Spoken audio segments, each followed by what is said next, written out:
Naiz irratian, bigarren kafea.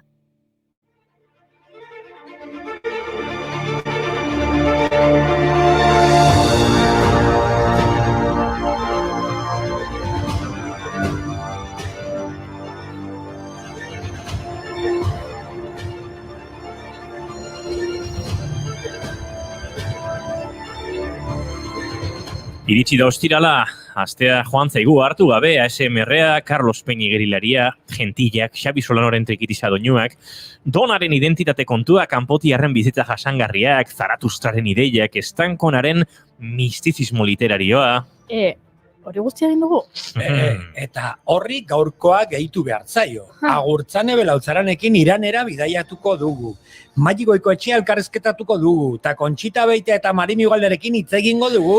Hasi egin beharko dugu, ze efemeride ditugu gaurkoan? Gaurko egunez, 1787an, Antonio Stradivari, musikari eta luthier italiarra hiltzen. Ze etortzen zaizue burura Stradivari abizena entzuterakoan? Stradivarius!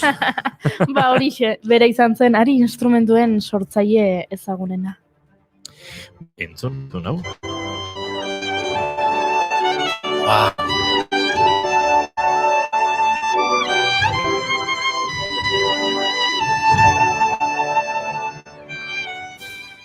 Zelotura ona ini! Jak! Gaurko egunez jaio zen Steven Spielberg zuzendari eta ekoizlea. Hollywood berria aroaren sortzaileetako bat dela esan ohi da, eta zinemako zuzendari ospetsuenetarikoa da. Film asko egin ditu, egin dezakegu zerrenda bat, telebistako lehiaketetan bezala. Jurassic Park. Telefono, diretxea. Schindler's List, aurrekoan aipatu genuena. Tiburon! Indiana Jones arkagalduaren bila. Indiana Jones eta templo madarikatua. Indiana Jones eta azken guretza da. Indiana Jones eta kristalezko garezorraren erresuma. Hoi trampa da, kopiatu egia zuen. Indiana Jones eta Tiburon bi Jurasikoan elkartzen dira gremlin batekin eta bigarren kafea atzuten dute.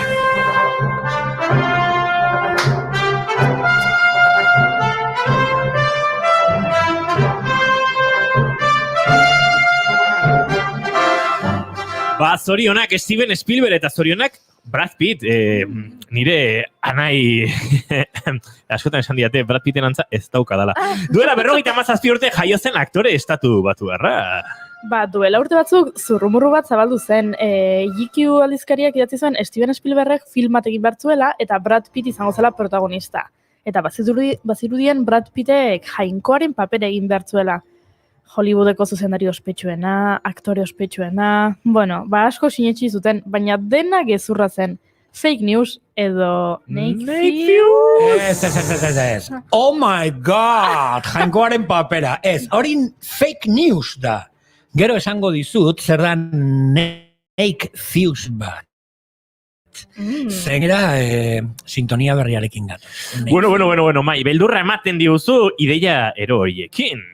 Ziur gustatuko zaizula sintonia, baina, klaro, zuk agian nahiago duzu Alejandro Sanz, ez? Gaur Alejandro Sanzen urtebete eguna da, Inigo. Behin esan zenigun zu fan zinela, ez da? Beraz, aukeratu zuk abesti bat. Se abren solamente alguna vez. Así de poco, desde cuando te estaré esperando.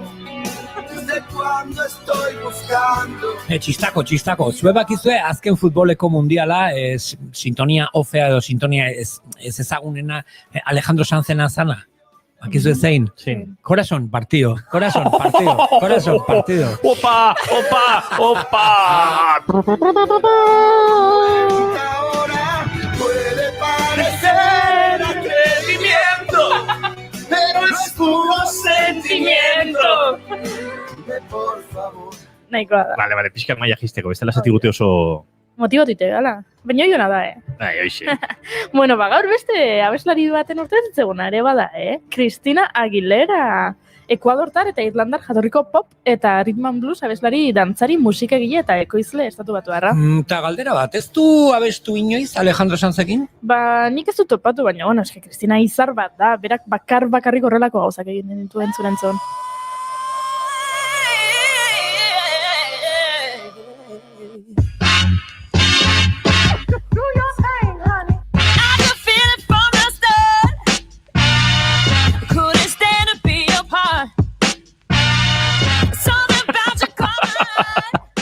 Zonda pasatzen duen goiuri bakarrik dantzan. Bai. Bueno, nik soka pixka bat eman dizuet, baina nahikoa. Bai, desbiatzen ari, Steven Spielberg, Brad Pitt, Cristina Aguilera, Alejandro Sanz, eta nahi gehiago Jesus Puente eta Arantxa Sánchez Vicario. Arantxa Sánchez Vicario bai, gaur. Baina zer da hau? Oso pertsona garrantzitsu bat ahaztu zaigu. Gaurko egunez jaio zen Stephen Biko Hegoafrikarra, apartheidiaren aurkako ekintzailea izan zen. Poliziak egindako torturen ondorioz hil zen. 1987an Richard Attenboroughek zuzendu eta Bikoren bizitzan oinarrituriko Cry Freedom askatasuna oiukatu filma estreinatu zen. Bikoren papera Denzel Washington aktoreak antzestu zuen. Denzel. Eta 1980ko urtean Peter Gabriel ingeles musikariak bere omenezko Biko izeneko abestia konposatu zuen.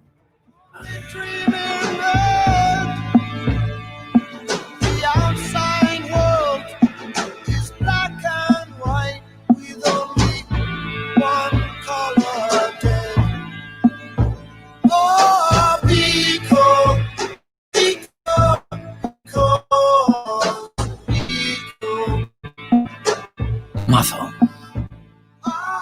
Black Conscious Movement mugimenduaren zuzendaria izan zen. Bere ustetan, beltzen askatasuna lortzeko borroka eta aldaketa politikoez gain, pertsona beltzen eraldaketa psikologiko bat beharrezkoa zen. Bakoitzak duen boterea balioan jartzeko. Horretarako ekintza politiko ez gain, komunitate beltzerako programak deiturikoak antolatu zituen. Besteak beste, klinika medikoak, ekintzaientzako laguntzak eta helduentzako klaseak. Steve Biko, Johnny Clegg and Sabukaren Asinbonanga bestian ere aipatzen da omenaldi gisa, Victoria Meixengerekin batera, apartheidaren aurkako mugimenduaren beste ekintzaile bat. Oh, the sea is cold and the sky is gray. Look across the island into the bay. We are all islands till comes the day we cross the burning water. Ei. Gaurko egunez, 2013an, Igeldo Gipuzkoako 89. udalerria bilakatu zen.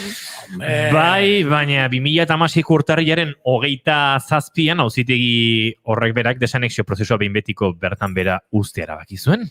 Bueno, nik Igeldo herri bat dela esaten jarraituko dut. Eta programa azkar egiten badugu korrika ara jungo naiz, Igeldoko itxasarregira. Zer uz egiteko zuk Igeldon? Ez gustatzen zaitela, Igeldo. Ui, abenduak 18 ditu gaur, eta ostirala da ongi etorri guztioi.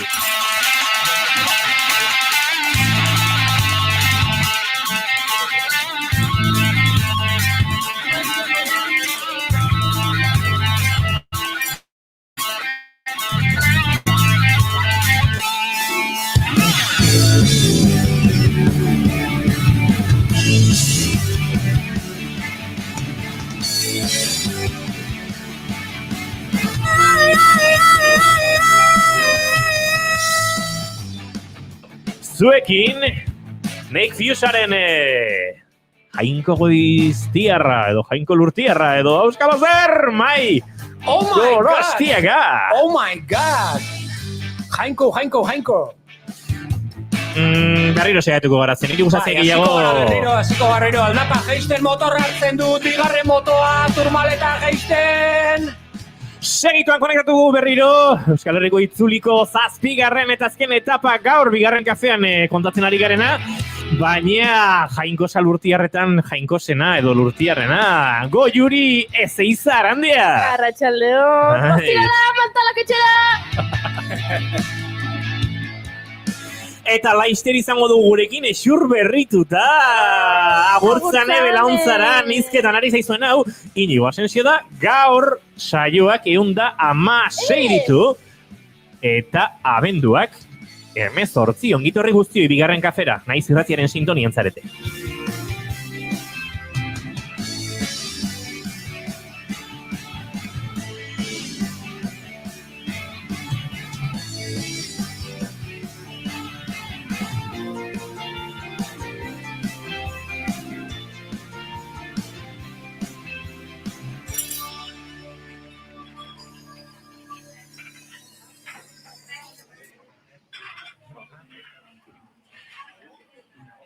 Asko zait gure sineren bukaeran dagoen. ¿Qué pasa hori?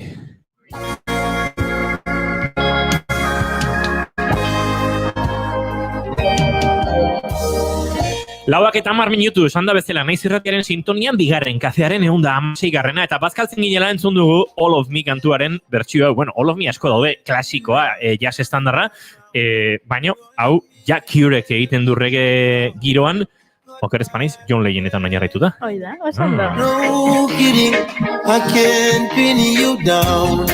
What's going on in your beautiful mind? I'm on your magical mystery ride. And I'm so dizzy, don't know what it is, but I'll be alright. My head's underwater, but I'm breathing fine. You're crazy and I'm out of my mind. 'Cause all of me loves. Eta gute duten batean murgildu behar dugu, baina dagoeneko badugu, esan da bezala. Esan dugu gurekin izango genuela agurtzane belaontzaran, eta agurtzane belaontzaran ere gurekin dugu. Ez digu lentzuten, lasai agurtzan, ez du lasai konponduko dugu hori. Entzuten gaituzu gutxi grabera, bai, ez. Bai. Agurtzane, arratsaldeon. Arratsaldeon, zer moduz? Ze ondo entzuten zaitugun, da ze ondo ikusten zaitugun. Bai. Ondo zaude? Bai, ezur berritua. Ezur berrituta. Zorionak. Eskerrik asko. Musia handi bat zinari, bigarren kafeko, bere izeba osapen partetik. Aize polit, emango dizkiot, musuak. How many times do I have to tell? Even when you're crying, you're beautiful too. The world is beating you down and around to every move. You're my downfall. Ba, esan da bezala maite duten tartean murgildu behar dugu, eta zoaziko zara goiuri, nahi duzen ikastea, ni astea. Hasito. Ni hasiko naiz? Bai. Venga, ba, nik maite dut, oraindik, modu erromantikoan telefonoaren bestaldean mezu usteko, mezu personalizatuak izan, eta erabiltzen dituen jende hori. Ze pentsatu dut, deitu diot, ezagun bati, lagun bati, gauza bat komentatzeko, eta aranon bere izen abizena esan da, kaixo, hau eta beste naiz, eutzi zure mezua seinaleren ondoren. Ezin dut sinistu. Eta erantzun diot, pit, kaixo, haizu, inigo asensio naiz, hau eta beste, eta iruditu zait, alako nostalgia piztu dit mezu hauzteko zure mezutxo horrek, non animatu egin nahi zen. Osa, total, WhatsApp ez audio bat bialtzeko, hemen utziko dizut, asko ez politagoa. Eta bai, asko gustatu zait, eta gero erantzun dit WhatsApp ez. Entzun du. Entzun du, eta WhatsApp ez erantzun dit audia parretxa. Bueno, ba, benetan maite dut horrelako sorpresatxoak bizitzea, eta alako atzera bueltatxoak egitea. Ez da gita espaldi inork dei galdu bat egin ote dizuen, baina garai batean dei galduen bitartez ligatu eta gunen. Give me all of you. Cards on the table. Zein da zere maite dut dago, Juri?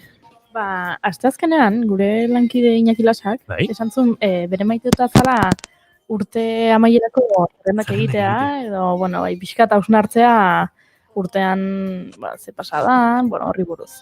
Eta, ni aitu naiz, horretan, norabeako esan zuen, bani, bueno, pentsatukoet.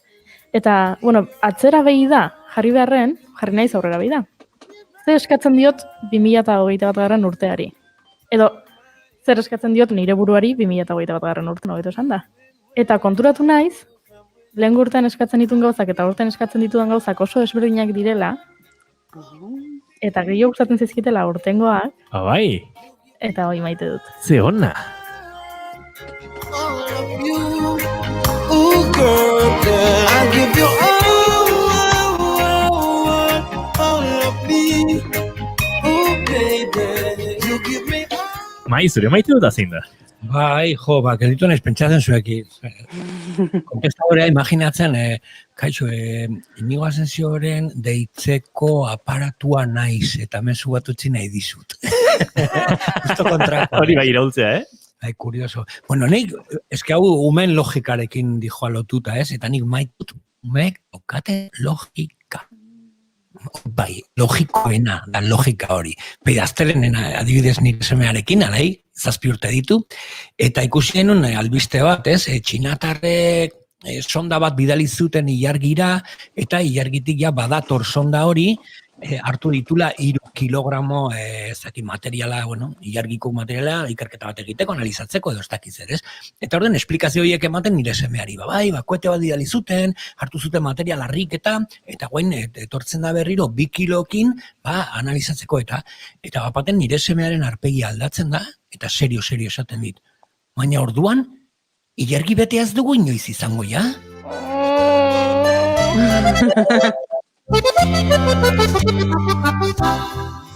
Ilargia uretan murgildu da, itxasarrain txikiren atera. Uraren oskirriaren zirrara, ondarren Iltzean uraren errain argia, emagiten iknopianazean, Pinatarrai 2 kilo ekartzen eta Espainiako koete hori ez dauki zenbat kilo galdu ditugu momentik. Bakizu irakurri nula Twitterren, horrelako, zan ari bat, jendeak kontatzen zuen, nola, anai txikiek edo seme alabek ze momentutan hartu zian ume horiek eriotza existitzen zala. Eta horren arira, neska batek kontatzen zuen, nire alabak, guain dela gutxi, hau pasazita egun junginan arategi batea, ikusi eta arakina komentatzen nahi zala, ez dakize behia eta txekor, eta hor kontuatu zala, beak ordurarte jaten ari zana, behiak ziala, adibidez, eta negarrez hasi zala, eta orduan amak esate ziola, baina zer pentsatzen zenun eginela jaten? Eta gumean negarrez, ezkezten nahi, ezkezten pena, nik pentsatzen un pertsona ziala. Claro, askoz lasaiagoa pentsatzen pertsona gaiziala jaten, eta ez animali gaixoa. Ostras.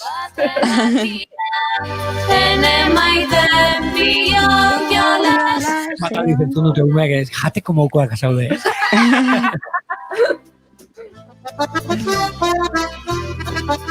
Gaur biolinistiko xamar izan gaitezke, eta izango gara, badugulako gainera zuei erakusteko Alos Kuartetek Amaia Elizaranekin Daniela izeneko kantuaren bideo berria, eta kantua berare zoragarria da, baina akordeonistiko xamar edo soinu giroko jarriko gara, izan akordeia handia edo txikia, eta dagoeneko ari gara entzun pasarte hau zoragarria da.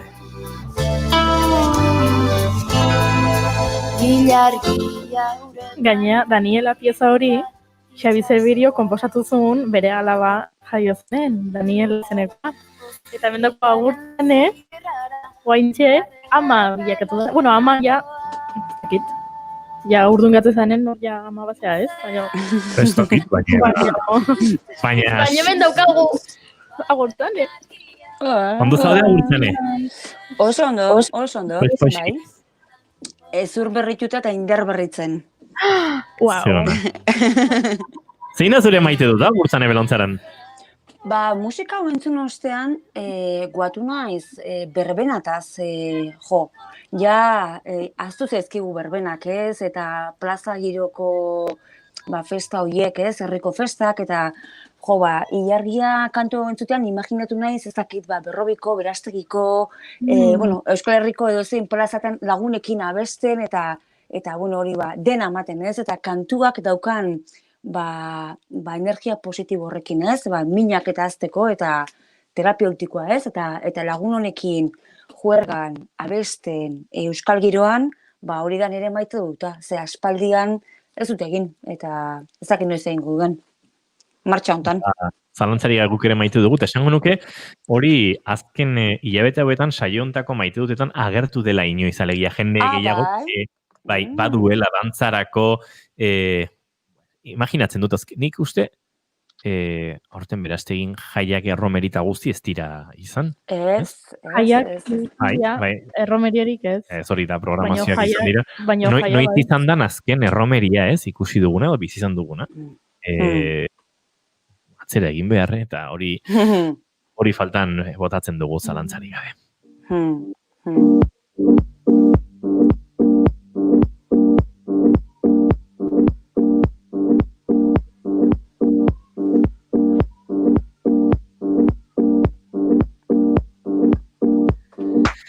Agurtzanerekin laizter izango gara Iranera bidean, baina Iranerako bide hori hartu aurretik guk badugu gaur zer egina eta zer kontatua. Hain zuzen ere, Mai Gorostiagak sekzio berria ez dugu esango, baina sekzioak bai estatzen diren momentuan orduan txasten dira gertatzen, ez? Eta gaur bigarrengo zekarriko digu. Naked Views.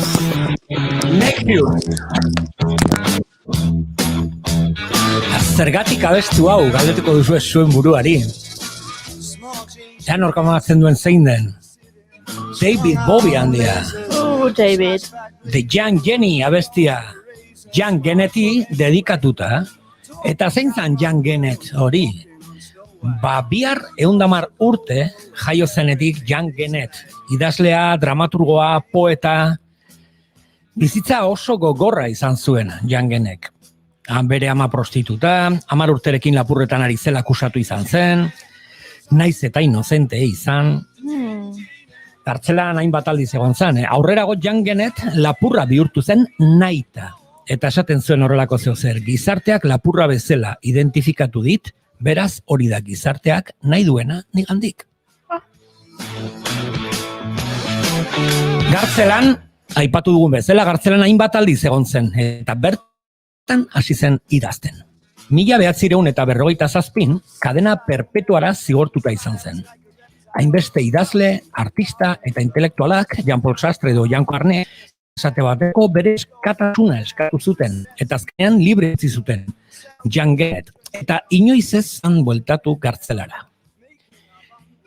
78ko maiatzean ekintza ezberdinetan partaide, eta hortik aurrera azpimarratzeko da bere aktivismo politikoa, Pantera Beltzak mugimendua aipatzen edo Sabra eta Txatila masakrea ondoren Palestinara joaten. Zapalduen eskubiden aldeko aktivista eta eredua, Young Genet handia. 1983 Frantziako letren sari nazionala jaso zuen. Horrelako erreferenteak askotan ez ditugu aipatzen edo gogoratzen behar diren bezala. Eta gaur Genet eta horrelako maisuei omenez, kaineroa jarri naiz eta gaurko Naked Views erako zugatik Young Genet. Gaurko Naked Views dedikatuta, haupa Young Genet maisua.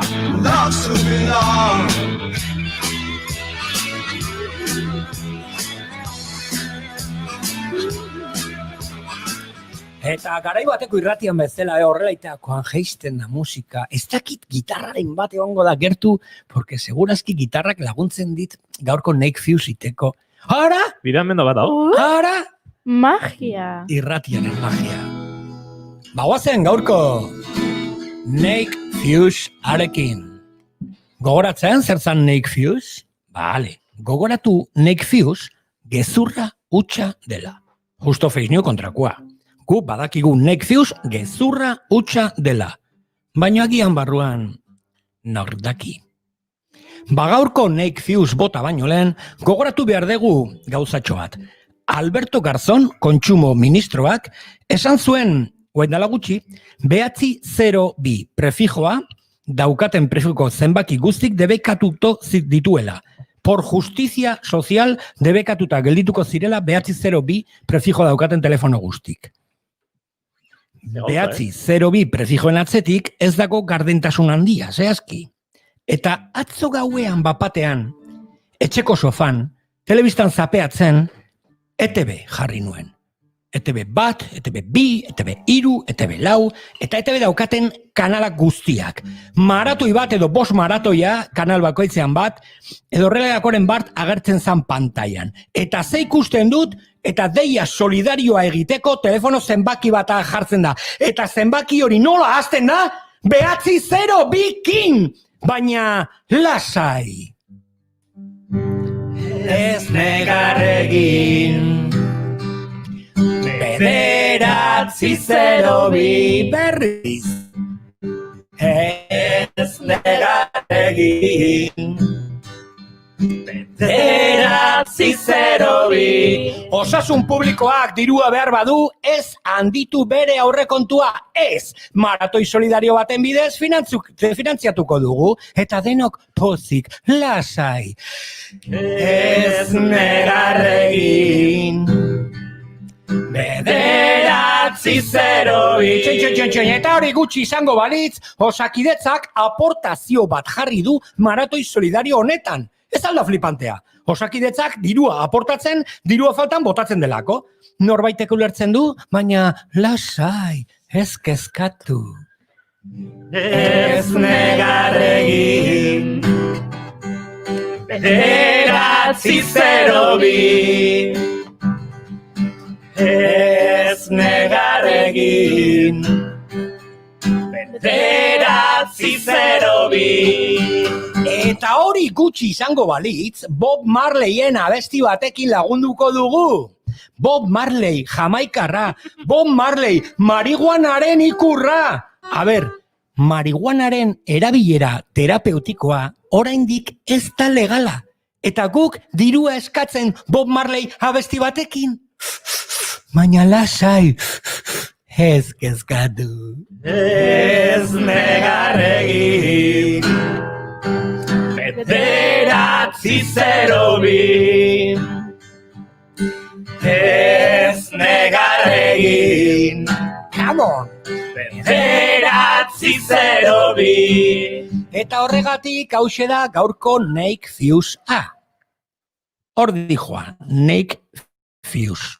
Eusko Jaurlaritzak eta EITBek erabaki dute aurtengo maratoi solidarioaren errekaudiazio osoa bideratuko dutela AHT obrak bukatzeko lehen bailen.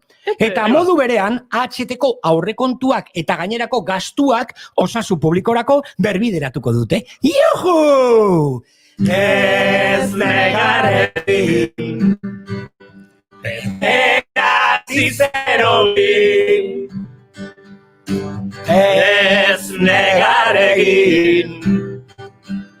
Bederatzi 02. Home, seguru aski pentsatuko duzue horrela ez dute finantziatuko HTA. Jendeak ez duelako ezen aportatuko telefonoz kanpaina horretara. Baina lasai, Eusko Jaurlaritzak eta ITBek badaukate plan B bat. AHTko aurrekontuak salbatzeko, Amancio Ortegak 7 tren jarriko ditu. Eta bi vagon kafeteria, ari musikalarekin bigarren kafe entzuteko. Toma ya! 1000 esker Eusko Jaurlaritza, EITB eta Amancio Ortega. Beraz, ez negarregin. Bederatzi 02. Ez negarregin. Bederatzi 02. Beno, entzule maitia, ez ahaztu guzti hau Nake Fuse besterik ez dela. Beraz, gezur hutsa da dena, ez sinestu ezer. Beno, entzule maitea, ez ahaztu guzti hau Nake Fuse bat dela. Beraz, agian, ba hori, egia ala gezurra, begien artean zurra. Beti gezurrak esate, jatzetu inor sinisten. Beti gezurrak esate, jatzetu inor sinisten. Beti ondoko azara, kala una. Bizkarretik ematen dura bankada, kala bizkadadakan. Beti zaude ondoko azkalakan, kalakan. Beti ondoko azkalakan, kalakan. Kontakataka, kontakatilu. Konta.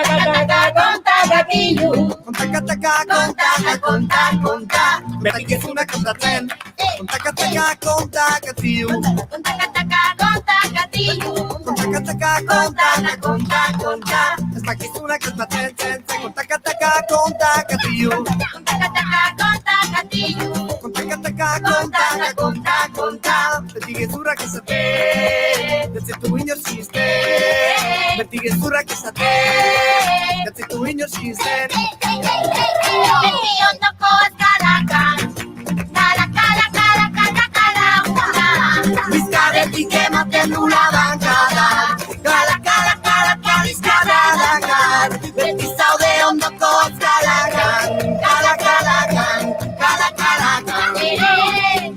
ondoko kalakan, kalakan.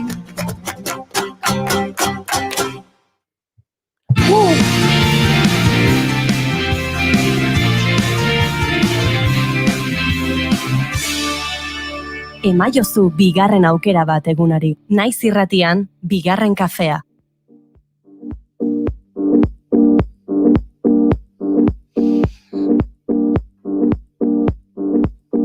Eta erdiegi, erdi gezurretatik, gezurrik esaten ez duen gonbidatu batera.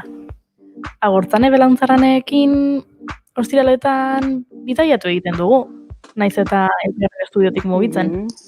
Aurrekoan, gurean izan zenean, Irani buruz genituen aurreiritzi okerretaz aritu ginen, eta nora iristerakoan begi-begiak iritzen zaizkigun eta unibertso berri bat deskubritze dugun.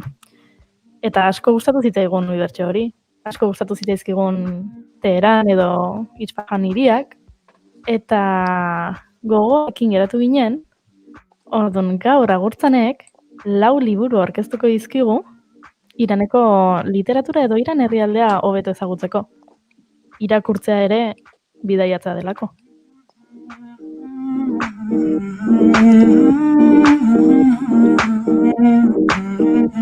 Bidaia dezagun.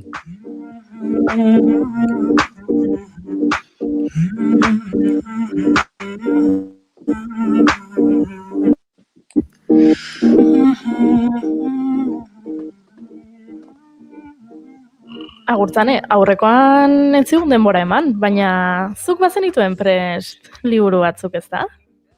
Bai, presteman dituen liburu batzuk eta hainbeste hitz eta pitz, hainbeste bidaiatu Teheranen, Isfahanen, Kermanen, liburuak aipatu gabe gatu nintzen eta aipatu berra dauzkat, ze azken batean ere, aipatu dezun bezala, irakurtzea bidaiatzea ere badelakon.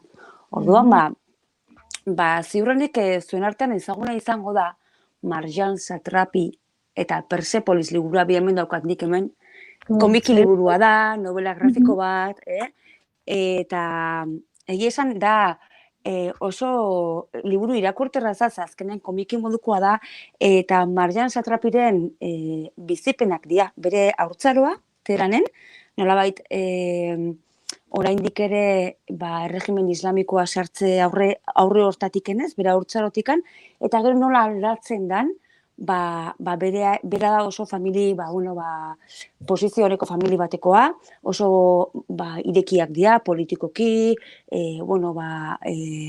oso komunistak, eta oso irekiak dira, oso bera amona ere, bera amonak indokan relazioare ondo islatzen du, eta bapatean Irango errealitatea aldatzen da, eta berari bizimodua total aldatzen zaio, ez? Neska koizkor batek bizimodu izatetik, halako batean, zapia jantzi behar horri, eta, nola giroa aldatzen da, ez? Ondo irudikatzen du hori, eta gero, Marjan Satrapik nerabezaroa Parisen edo, Frantzian pasazun, eta karo, nerabezaro bat, non familia uzten dezun, zure herrialdean, zu bazoaz beste toki batera, oso ezberdina, berria zuretzako, eta gero, nerabezaroak dauzkan, hormonen, joan etorri horiek ez, eta, pixko bat, Frantzian egote horrekin, juergak, eta erretzea, eta mozkortzea, eta, berak dauka olako, ondo islatzen du komikian, daukala olako zurrunbilo bat buruan, ez, azken batean, identitatea ere galtzen zoaz, ez, etzea hangoa, eta etzea azken batean herrialde uzten dezunean hor zaude ez, kilikolo ez, eta nerabezaroak ere badauka, zure buruan nahiko lan, nortzean jakiten, eta, Marjan Satrapik oso ondo islatzen du hori, eta umore erabiltzen du, sarkasmoa, berak nazten ditu Mars eta Jangoikoa, berak ez dakin nor da nor, eta orduan, amesten du Marsekin, eta uste du Jangoikoa dela, eta, baditulako puntu ironiko batzuk ez, eta pixko bat, komikia txuribeltzean da. Eta behin, Iranen nengoela, aipatu nien iraniar batzuei, asko gustatu zitzaidan Marjan Satrapiren Persepolis liburua. Eta dakizu ze zantzidaten Iranen? Zantzidaten, baina eske zuri beltzean irudikatzen du Iran, eta Iranen kolore gehiago badaude. Pixkat eta gogorra da, ez? Zuri beltzeko irudiak eta gero, bueno, historia ere, gaina historikoki ere gauza egitazkoak esaten ditu, historikoki kokatuta oso ondo, orduan, gero egintzen pelikula bat. Ez dakit ikusi dezuen. Nei liburua gomendatu ziten pertsona batek, eta deskribatu ziten hola. Zati batzuk divertigarriak dira, zati batzuk tristeak dira, baina dena da egia. Bai, dena da egia, bai, azken batean, garai hortako neska gazte baten, kontatzen ditu adibidez, kasetak eta metalikako kasetak eta nola gordetzen dituzten, ze bestela hor badago polizia bat, kaleko arropaz jantzitza dauna, eta hori ez, jendea gaitzen dute, eta zerra aramazu hor, da euskate metalikaren kasetak ez, da hori ez, aipatzen nuen Iranen dena dagoela debekatu, oino dena da posible, eta, gazte izate horrekoan pikareskare ez, beti ere, gazteak euki berdutu olako gaiztakeri bat ez, eta bizkat sistemaren arauak puskatzeko malixi hori ere, bai. Eta Satrapek oso ondo irudikatzen du, hementxe, liburu honetan, eta pelikulare gintzen, 2003an usteet. 2007an usteet. Zazpian, eta... Bale. Eta irabazizun urrezko... maskorra ez da, Canesen ze ematute. Bai, Canesen irabazizun okerrezpan hau... Maskorra zinemandian ematute. Bai. Canesen ze ematute. Urrezko saria, urrezko... Epaimaiaren saria jaso zuen Canesen. Palmondoa da. Bale. Bueno, sari bat ere. Bai, palmondoa da, urrezko palmondoa. Urrezko palmondoa. Oi, banekin, bai. Zen irabazizun. Da gero daka... Lepak deog. Lepondog. Bai, hori da. Ez baldin badezu ikusi pelikula edo, ez baldin badezu irakurri, gabonetan, bakizue. Txaka, Persepolis irakurtzea. Pero oparitzeko baita ideia ona. Norbaiti oparitzeko liburua. Oparitzeko oso ona. Aspaldi ez dara hemen izan, baina antolatu dugula bigarren kafearen mailean, hola, desmadre xamar dozkagu, liburu elkarturke gune bat. Bai.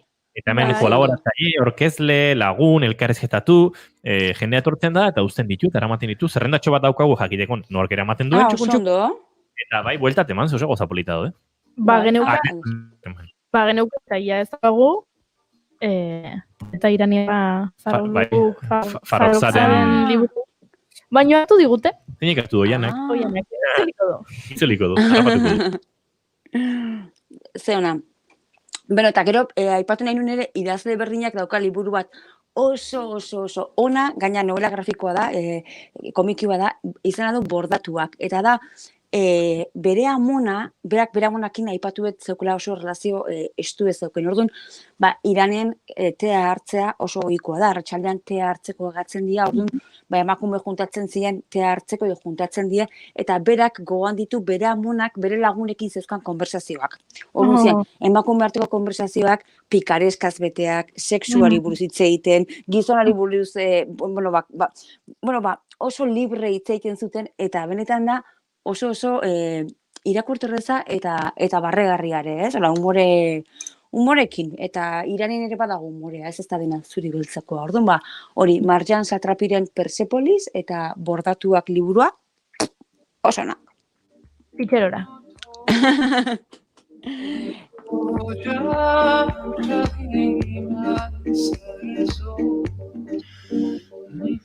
Baina ez gara liburu bakarrarekin geratuko. Baina gabonetarako lanak pilatuko dizkidazue. Bueno, aipatu nahi nuen beste liburu bat, liburua norbait utzi nio, baina idazle berdina da Kader Abdola, idazlearen hau da El reflejo de las palabras, baina nik aipatu nahi nuen Mezkitako etxea liburua. Baina badakizu liburuan hori utzi diozun? Hoi jakin berda, Uste nera ma daukela. Baina amai ematen diot eta aldik behar ditu irakurtzeko, orduan ez dut presionatuko.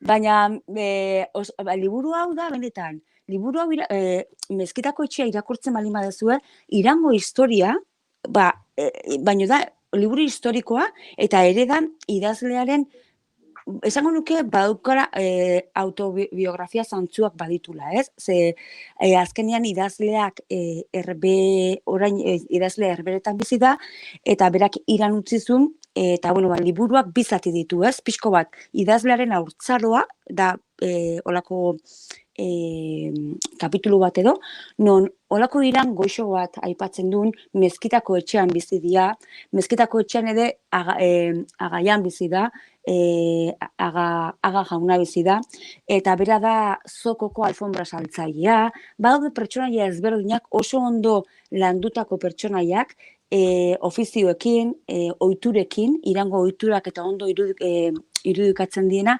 eta ere politara ikustea ere alfombrak egiterako garaian, diseinatzerako garaian, nola fijatzen dien txorietan eta inguruan naturako elementuetan gero emakumeak alfombrak iteko, ez? Eta orduan badaukalako mistizidade bat historia horrek, ez? Lehenengo zatian, baina bigarrenean da xa kentzen dute boteretik, eta hor bat zegoen Partido Komunista bat, eta bat zegoen oso jende iraultzailea, ideia oso irekiekin daola, xa kendu nahi izuna, eta hasiera batean, Khomeiniren alde intzuna, baina gero Khomeini jarri zanen boterean, iraultza islamikoa emantzun aurrera, orduan, karo, jende asko gehatu zen, xaren kontra, eta gero Khomeiniren alde intzuna, baina gero kontra zen, orduan gehatu zen, olako inoren uretan ez, orduan, xaren jarraitzaileek begi txarrez ikusten zituzten, eta boterean zeudenak bai, orduan jende askok alde egintzun, ez? Orduan, nik uste hemen aipatzen dituen, historiak eta bereak diela, eta berez ez da bere izena, Kader Abdullah, zian bi lagun, hiltzienak iraultza horren borroketan, eta beraien omenez izena hori jarri zuen, baina mezkitako etxea oso liburu ona. Bai? Ze ona.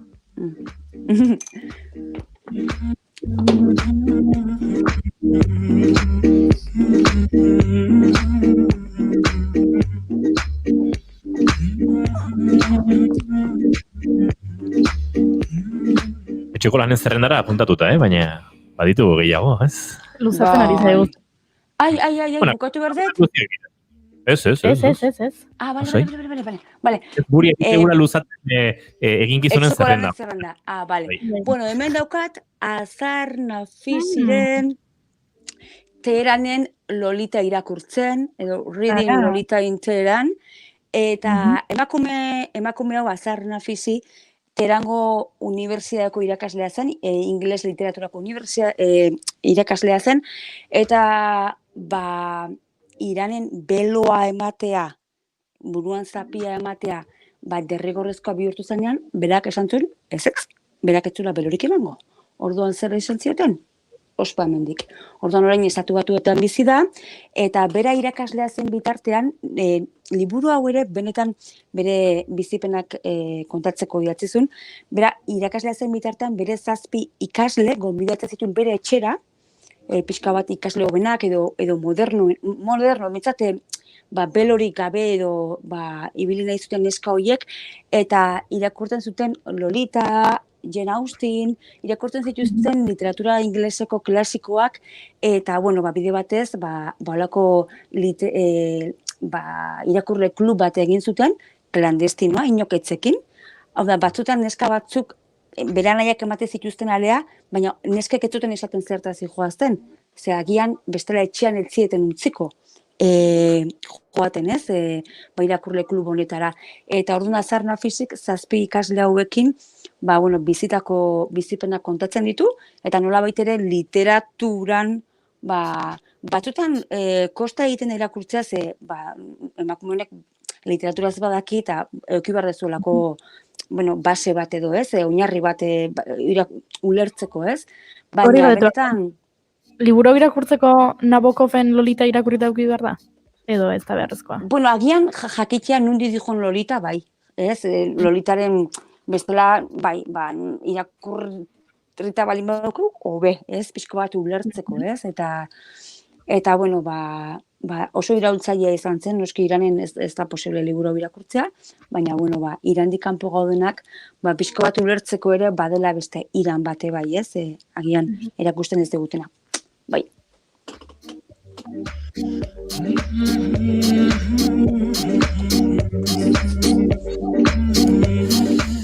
Eta gu kontzertutan bezala egingo dugu.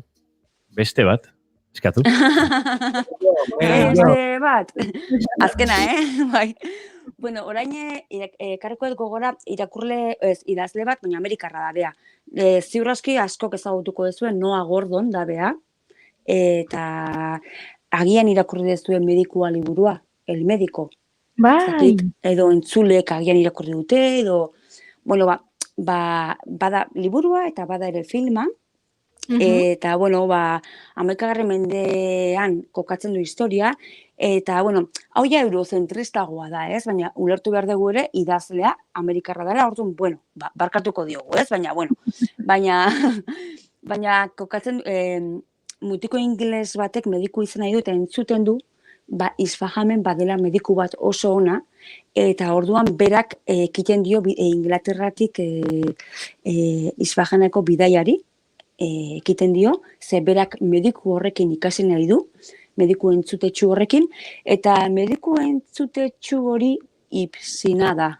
Guk hemen, Abizena bezala ezagutzen duguna, 11. mendeko medikua, filosofoa, pentsalaria, eta, bueno, zen garai hartan Iranen, Persian, holako mugimendu kultural bat, Omar Khayyam, poetarekin, Ibsina, Abizena medikuarekin, eta, bueno, liburu honetan tarte txiki ematen diote Abizenari, ze protagonista mutiko ingelesa da, eta orduan bere ikasle bihurtzen da, eta, bueno, tartean ere, badago, daude erregaren kontra, daude seljuzidak, eta orduan beraien kontra egiteko Isfahango hiri gotortuan, badago arresitua dago hiria, sartzen dute gizon bat gaixotasun oso kutsakor batekin.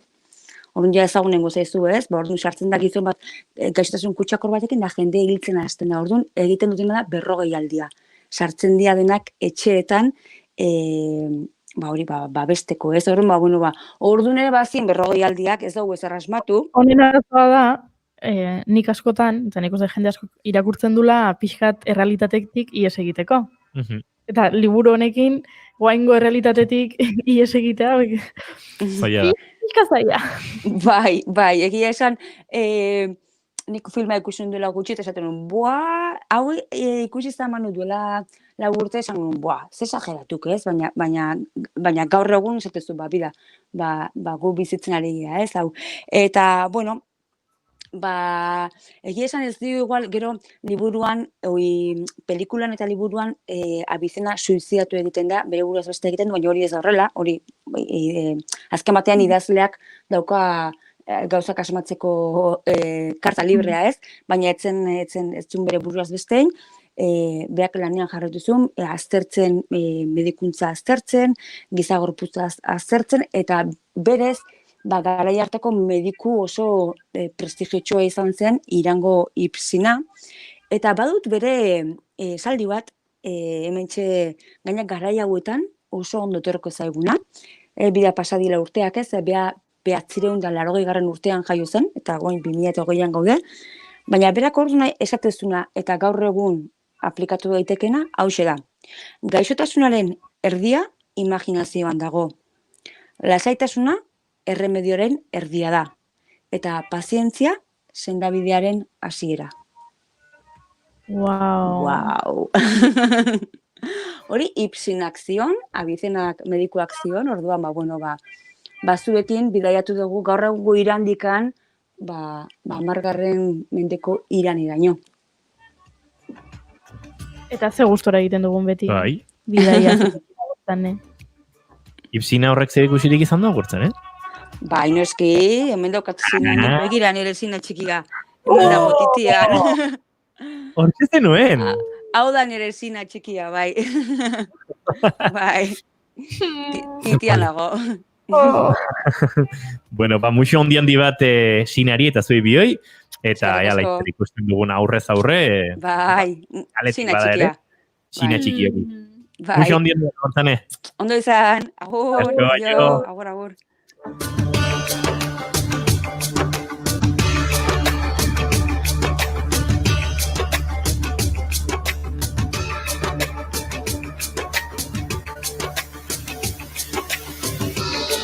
You don't understand, King Soldier.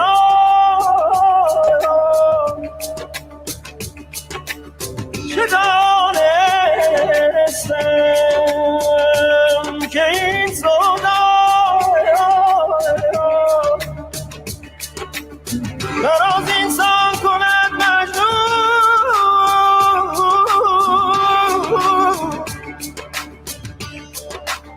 You don't understand,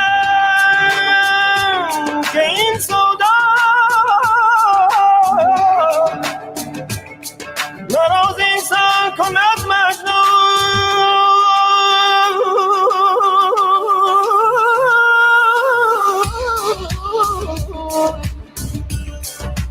دلم را دوزخی سازه تو چشمم را کند بیهون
تو این تبدیل آمد نه همون ماند و نه دریا چه دانم من دگر چون شد چون غرق است که چون غرق است در بیچ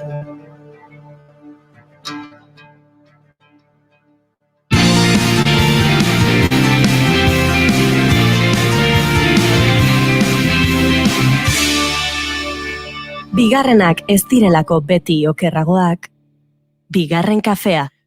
Bagara, iranetik bueltan dagoeneko, eta gaur, aipatu dugu gaurko egunez 1727an Antonio Stradivari musikari eta luthier italiarra hiltzela, eta gaur violinistiko xamar gundela horregatik, eta akordionistiko xamar niri hortik eman didalako, besterik gabe.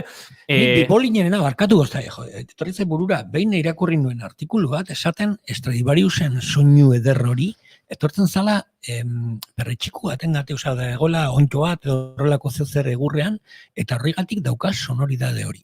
Ez dauka kontrastauta, artikulu baten agertzen zen, kurioso. Ba, gu gertuen dugun, edo gertuenetako dugun, gertuena bera dugu, Ole eta enen laguna den Xabi Zeberiok, Alos Kuarteten azken zuzeneko disko orkesteko egin zuen gurerako bidea, baina duela gutxi iritsi zaigu, Abadia sarietan gurean ere izan genuen Amaiarekin batera, Amaia Lizaranekin batera, egin duten Daniela abestiaren interpretazioa. Bideo zoragarria, kantuare aski ederra, eta gaur zuekin elkarbanatu nahi genuen.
bizitzari egindako kantua dau, zetorrenari, eta ondo asko etorri zen Danielari, baina joan zaie, Xavier Zeberio Etxetxipiari, Juancho Zeberio Etxetxipiari, Miguel eta Miren Zeberio Etxetxipiari, euren amatxo isaskun, eta zorionez pakean joan da. Egunero oraindik ere egunkaria Goiti bere irakurrita, zinera joan da, musika entzun da, kulturaren maitale amorratu eta gure kulturaren maitale eta ardatzere badira neurri batean, Zeberio eta Etxetxipiatarrak saionen lagunak ezin ukatu eta, euren ama bezala ere ikaragarri maite ditugunak, horrexegatik hemendik besarkada handi bat bidali nahi diegu aste korapilatsu honetan bizia badatorrelako eta bizitza badoalako, baina joan etorri hortan omen gara.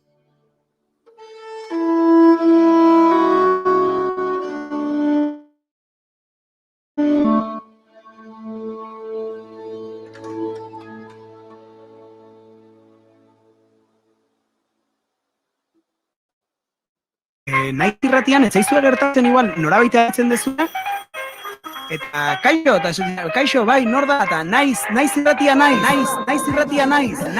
hor dago aukera basartzeko bukle batean, naiz irratia naiz, amaiera gabeko bukle batean. Begira, hau ez dugu mikrofonotik kanpo hitz egin, baina egia problema de xente ematen dituela, ze, claro, haupa kaixo, aserrasti naiz. Eta hor tarte bat egiten dut naiz irratiko gazetaria.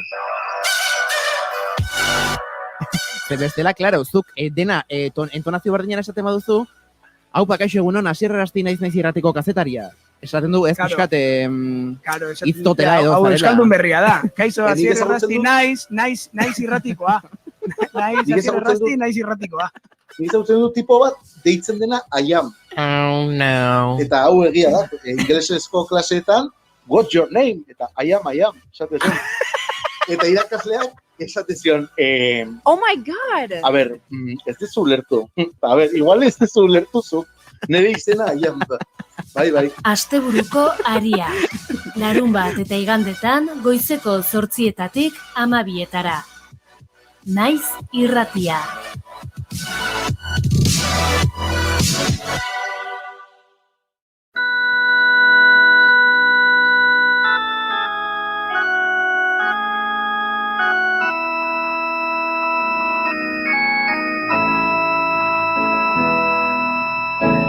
When I find myself in times of trouble, Mother Mary comes to me, speaking words of wisdom, let it be. And out of darkness, she's standing right in front of me. Eutanasia arautzeko lege organikoaren proposamena onartu zuten atzo Espainiako Kongresuan. Gehiengo absolutua, hau da 176 boto, behar zuen legeak aurrera egiteko. Eta hain zuzen, 189 diputaturen botoak lortu zituen. Kontrako botoak aldiz, 118 izan ziren, eta 2 abstenitu egon ziren. Eutanasiak beraz, lehen onespena jaso du.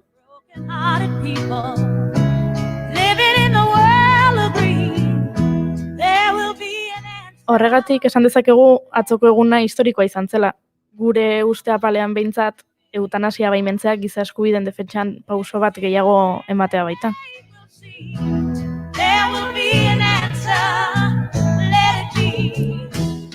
Izan ere, bizitza aldarrikatzea bezain garrantzitsua da gaixotasunak eta heriotza existitzen direla onartzea. Eta bizitza luzatzea behartzea gaixotasunak berak baino min gehiago eman dezakelako zorionak lege hau aurrera ateratzea ahalbidetu duten guztientzat.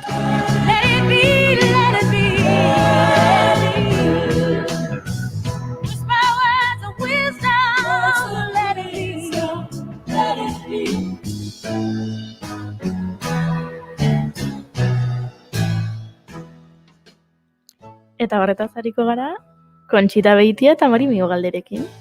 Arratsaldeon, bikote. Gero, arratsaldeon.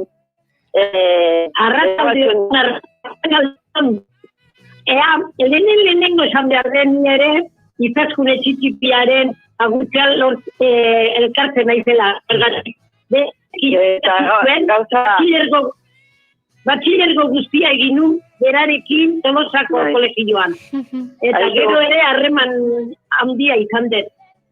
Txundituta, ni ere txundituta gelditu nahi zentzun bizuanen, izaskun hildela, eta asko esagutzen nun, elkarrekin bidai asko egin ditugu, eta... Oso bidailaria zan, bai. Bueno, ni semeakin Miguel Severio zuzentzen zuen ere senarrak abesten zuen tozkorua, eta orduan ama juten zan, berarekin, eta, bueno, harreman ikaragarria izan genuen, ez nekien gaixo zegoenik, ere zer, eta txunditut utzi nauzu, ozeke, egiteko egokitzen, perten zuen egokitzen dizina, baina segia da, idegin da. Lasai, Marimi, bai, biak batera ari bazareteko egiten zegu, lasai. Marimi Ugaldek eta Kontxita Beitek ere bat egiten dutela, Severio eta Retxetxipia sendiari helaratzi. Nahi diogun besarkada handi horretan, eta iritsiko zaie, zalantzarik gabe. Bai, hori da, garrik asko. Bai, nere urteak, gure urtea ditu. Otsailak, 24 egin zu, nere senarran egun berean betetzen zitu da. Oi, ama. Bai. Nere senartzana, nahi? Bai. Jesus. Itze gauzak. Bai. Ni ere betetzen nahi? Bai. Marimi eriotzari buruz hitz egiteko egokia, bestela, gu beste gai alaiagok eta erabiltzen ditugu, baina hau eta ere hitz egin beharra dago. Eta nik atzo sekulako poza hartu nuen behintzat, ikusi nunean azkenean kongresuan, baiezko atea zala. Basan garaia eta ikuste dut. Bai. Horrela xe, aquí. Marimi, kostatzen ari zaigu Marimi zu ondo entzutea, berriz ere konexio egingo dugu, ea balortzen dugun txukunago aritzea, estaldurarekin hortxe dantzan gabiltza, baina tira, segitan konponduko dugu hau, eta bien bitartean entzungo dugu, kantu ederra.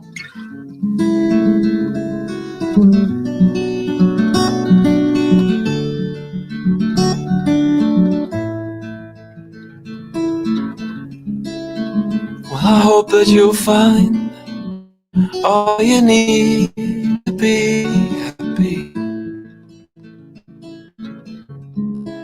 And I hope the road you're on.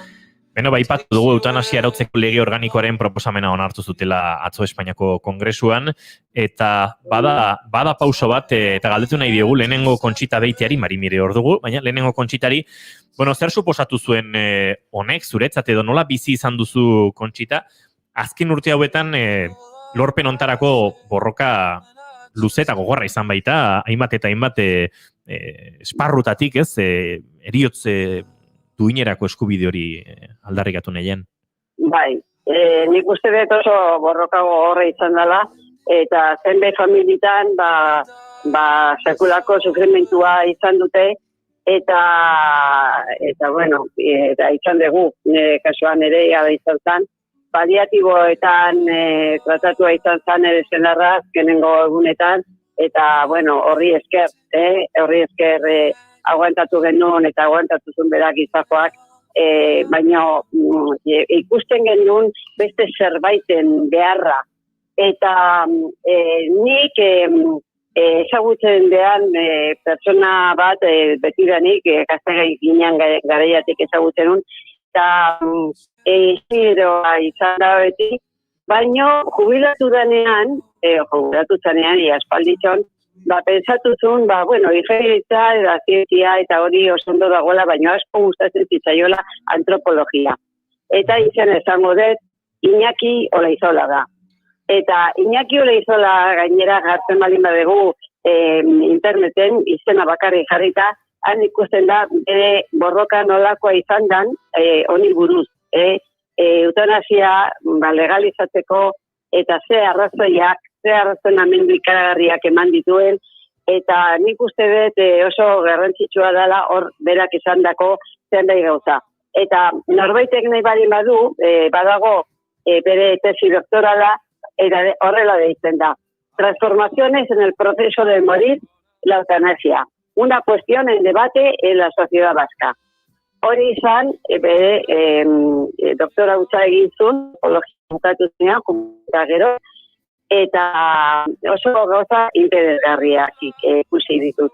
Eta beti jarraitu izan diot, hitz egin dunean, hitzaldiak ere entzun dizkiot, eta nik uste dut, nolabait garbi ikusteko, niretzako oso baliagarria izan da, berak izan dizkigun gauzak. Eta, bueno, gero etxeingo dut, jarraituko dut, honi buruz hitz egiten, Hoi Marimikila posible balima dauke hitz egiteko. A ber, ulertzen diazu. Bai, orain zoragarri entzuten da, Marimi, lasai. Galdera... Bueno, aizunik esan.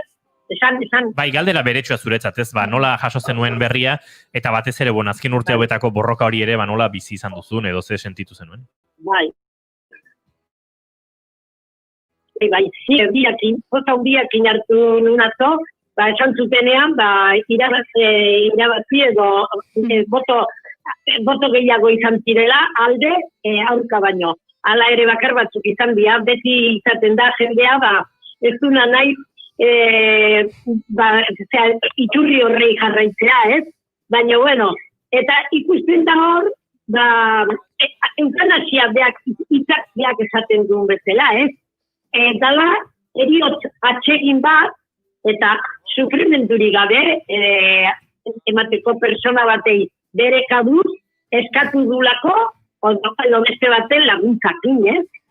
Eta nik uste, horren aurka daudenak, izango diala, errikio aldetik, eta hor txarpen direnak, ez? Horren aurka. Eta, bueno, zegingo dugu, denetatik dago, mundu honetan. Baina nipin oso pozik, zergatik lagunak eta izan ditu, azkenean oso bukera txarra zutenak, zergatik ezin zutelako beste gauzik egin. Eta asko baita ere, gure adinean esate duenak. Bueno, ni zer gertatzen bazait, eta ez badete zertako balio, baiazue burun aizkoraz batekin, eta bertan utzinazue zergatinik ezen nahi bizi, aragipuzka bat bezala eta. Aipatu duzu, batzuk kontra egin zutela eta esan ingo dugu zeinek, ze beti dira berdinak, eskubideen aurka egiten zutenak. Así que PP, Vox eta UPN izan ziren kasu honetan lege honen aurka egin zutenak. Bai, hori da.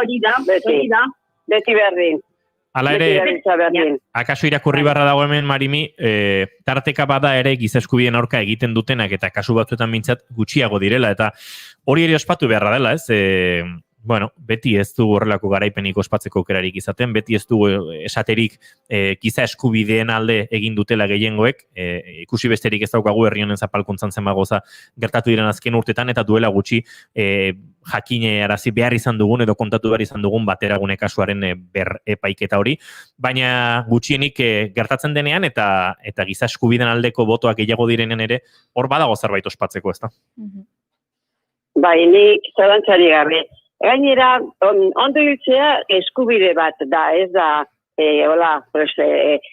ikusiko dugu nola izan da, nik uste nola bait ere kudeatu egin behar dela, gure eriotza ere.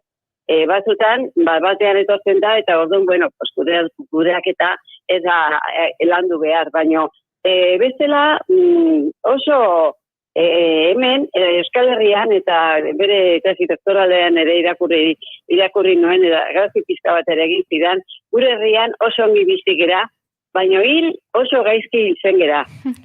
Eta asko kostata hiltzen gera da. Askotan jendea dago, eguna pasa, sufrimentu batean, eta gehiagizko sufrimentu hori, eta noiz esan behar dugu, planto, nahiko sufritu du honek, edo nahiko sufritu dut nik, ez?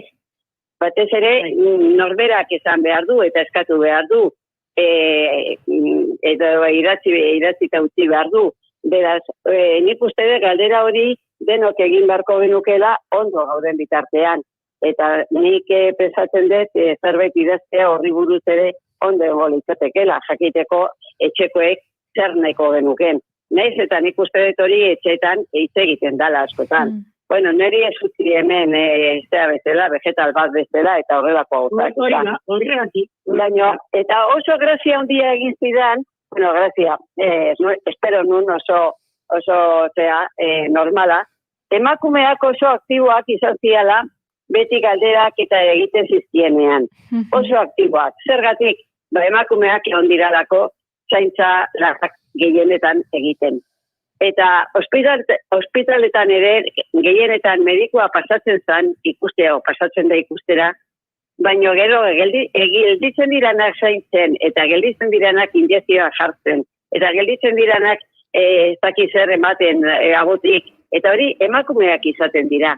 Eta orduan asko gehiago hitz egiten omen dute honi buruz, hori, eutanasia eskez, emakumeak gizonezkoak baino. Gainera, entzun nun, zenbait medikuk ere esan zutela, beraiek objetorek izango dirala. Eta hori gogorra da, objetore bat horretzen bali zaitu, zer egiten da. Hortan ere, nik uste dut, badagoela oraindik zati bate handi xamarra, eta medikuen artean objetorea dirala. Ez dutela eutanasia onartzen. Eta, bueno, espero dugu ez eigula hori tokatuko, ez da, baizik eta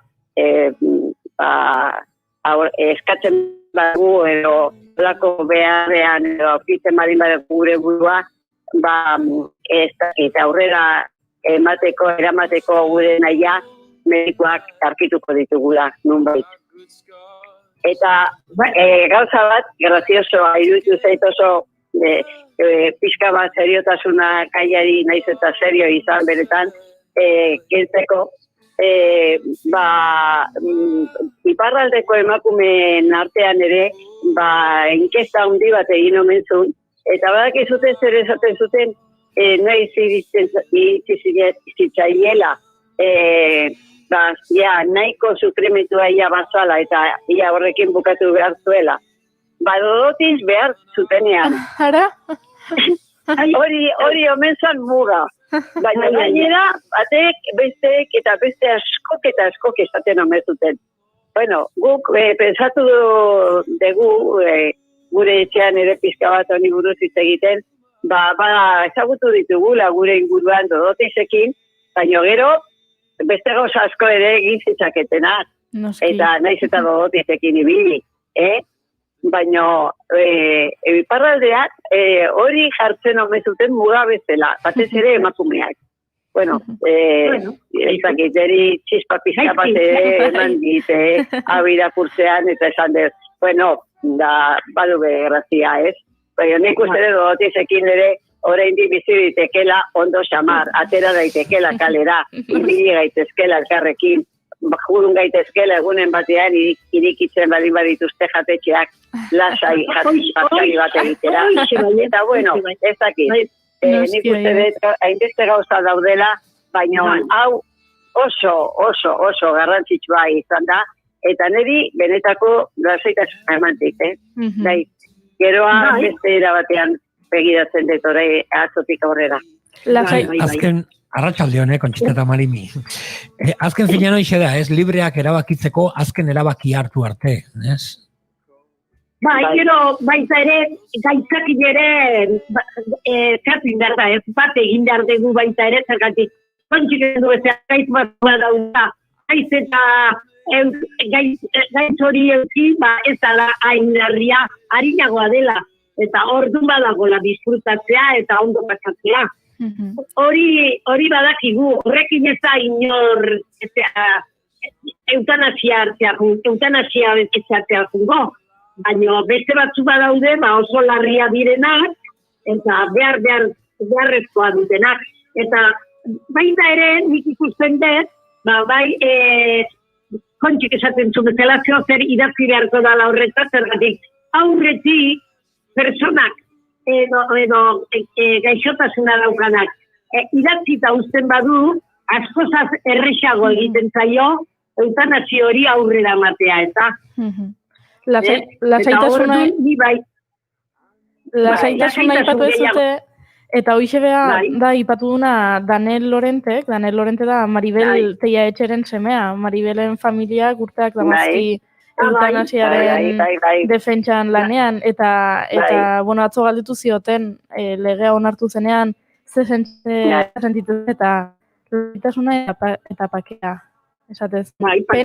Bere amak ezin izan zula hau ikusi, baino lasaitasuna eta pakea izan dira, hau momentua deskribatzeko erabili ditun hitzak, ezta? Hitzak, bai.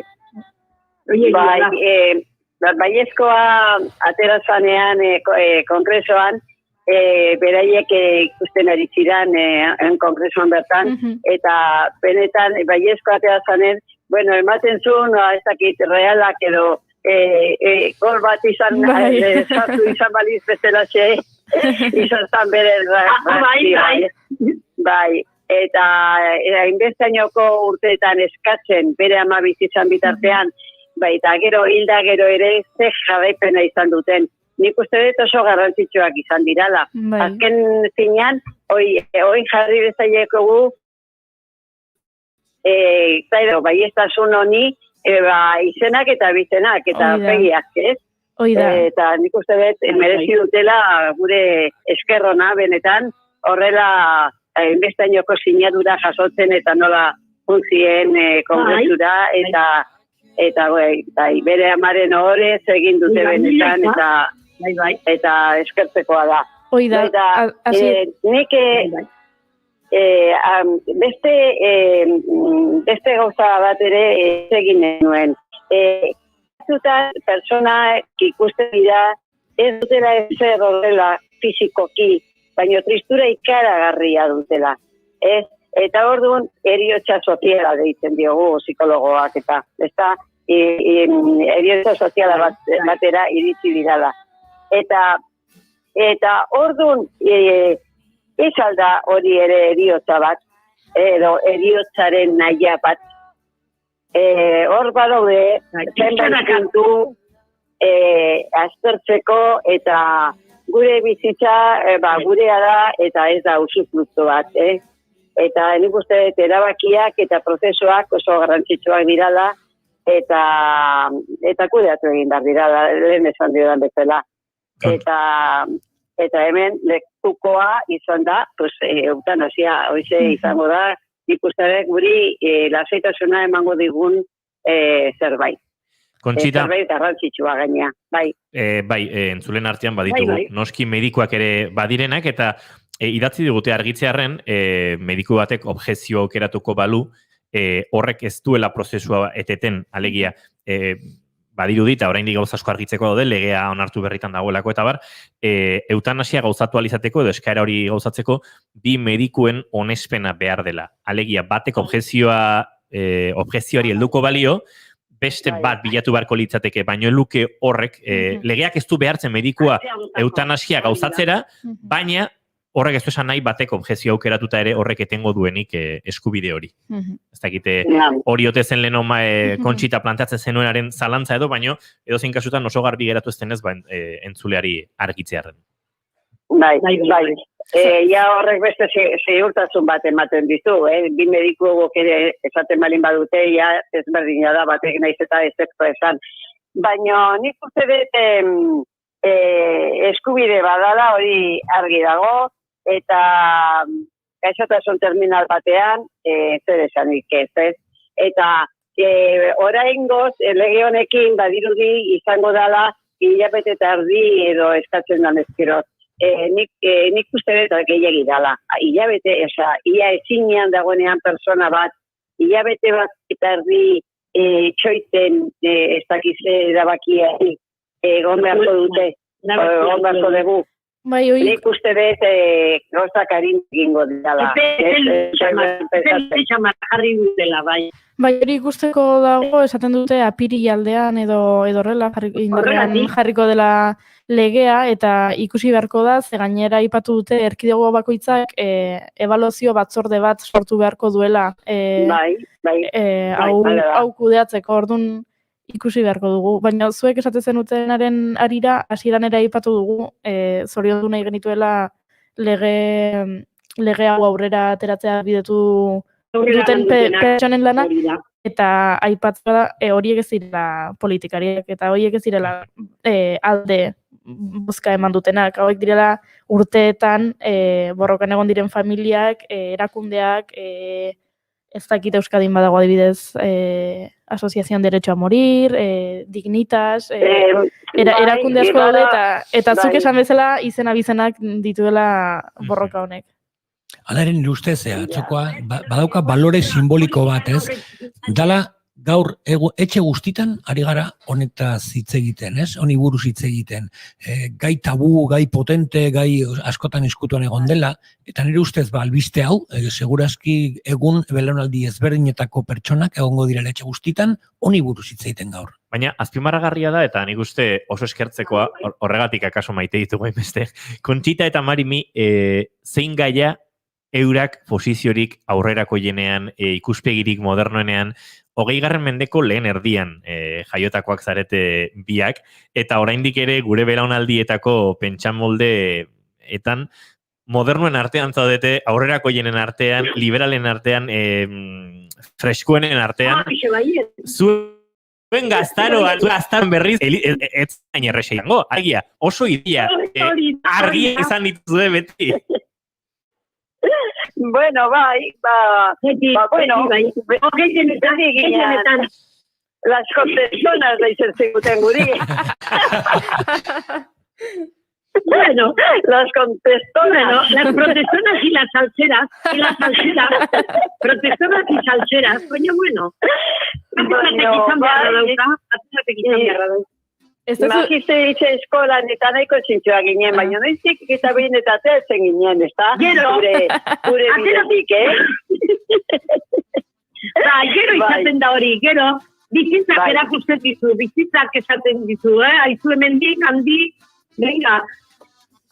Eta, bueno, nik uste bagenitula ja aztarnak, han ibili ginean. Eta nik uste bai, ala esan barko dugu, ez da nik uste txikitatik da kargula. Bai, txikitatik etortzen da, bai. Hori. Bueno, jarraitu behar dugu latxeko, horretxe jarraitu behar dugu. Oixe, bai, ez? Zenbat gure adinako engo dia esaten, baino, bi hori ez zeusten dute, baino zein dirala. Hori esaten baino, pensa erazten balin badiagu pizkatxo bat, nik uste deno pensatuko genukela beste modu batean. Azeratik, gero Elizak, bueno, kristautasunak edo esatu dugu eriotzari buruzko sufritu behar hori, gauza hona bestela, zerura juteko, eta gauza edanak, bueno, aspalditxon, astuta ditugu, ez da? Eta asuntoa ez da hori, asuntoa da, ondo bizi aldegun guztia egin, danontzako, baino ondo hil, honek gizon honek esaten zuen bezala, bere tezian, ondo hil behar dugu, eta ikasi egin behar dugu ondo hiltzen, edo prestatu. Kudeatu itxa erabiltzen asko, eta, bueno, niri printzat oso garbi neuken, eta hau irakurrita oindik asko ze garbiagoa, eta atzoko ikusita zer esanik ez, poza. Poza. Benetan txiniztekoa. Ez da erreta gai honetatik egiten. Ezin dut aurrenean esaten du, ai. Bai. Batzuk usatu egiten dute, ez dute hitz egin nahi honetaz. Batzuk hori, eta gero beste batzuk esaten dute, pero eso es matar, eta horrelako gozak, niri ez da. Hori da, beste puntara. Noski. Eta gero zuzan dezuna, emakumeak askotak gehiago egiten dutela. Hori da. Eta ezakit, hortara askatasun gehiokin edo egiten dugu. Gizonezkoa gehiagokin, nik uste dut askotak gehiago egiten duten, egina esaten dute, zeo zer eatzen dutenean, eta tabernetan daudenean, eta orduan esaten dituzte egi. Eta orduan esaten dute, bai, oso ondo dago, baina bitartean isilik egon, hori pasatzen da. Askotan, Askotan, zergatik, askatasun hori ez duten nahi azaldu jendean aurrean. Eta gero, nik esan dizuten bezala, gure adinakoak eta elizkoiak diranak badaude, oitakoak ere, ondo hartu dutenak, eutanazia baino beste asko, erlijio aldetik ez zuen, nola, sufritu gabe ez dagoela ezerre, eta bueno. Ja, hori da, hori zenbat entzundan gure Euskal Herri honetan, ez da? Baserrietan, eta zenbat entzuten zan hori, ez da? Sufrimentu egin behar da, eta sufritu egin behar da, hiltzeko sufritu egin behar da. Ez dago agonirik? Bai, eguneroko... Ez dago agonirik eriotza gabezaten zan. Bai. Eguneroko itxazan, sufrimentua. Oira, agonirik sufrimenturik gabe, gaizketan dut, agonirik zegoela, sufrimenturik gabe, agonia, beak izenak ere bildurra maten dira. Bai. Nik uste dut behitzat, oso garantzitsua izan da. Nik espero nun, ez dakit legealdi honetan aurrera jungo zala historia honetan, baina adibidez Euskal Herrian bertan ere oso gutxi egin da politikaren aldetik eta horri buruz. Hori da nire impresioa behintzat. Zue, behar bada, beste modu batean ikusi dezute, baina nik ez, politika oso atzetik junda, izartea askozaz aurreago dikoa politika baino. Ez nuke nik esango agenda politikoan oso presente egon denik, ez adostuekin bai. Ja, bai. Eta bueno, pues hola edik hori ikusiko dugu, nola egiten duten orain neurrik eta ze plazok eta ze gauza jatzen dituzten, nik uste dut ozen plazozea dala, gauzak aritzea alderdi hortatik, eta ez gehiagi etxoiten egotea orain ia beste legeak eta ateatzeko.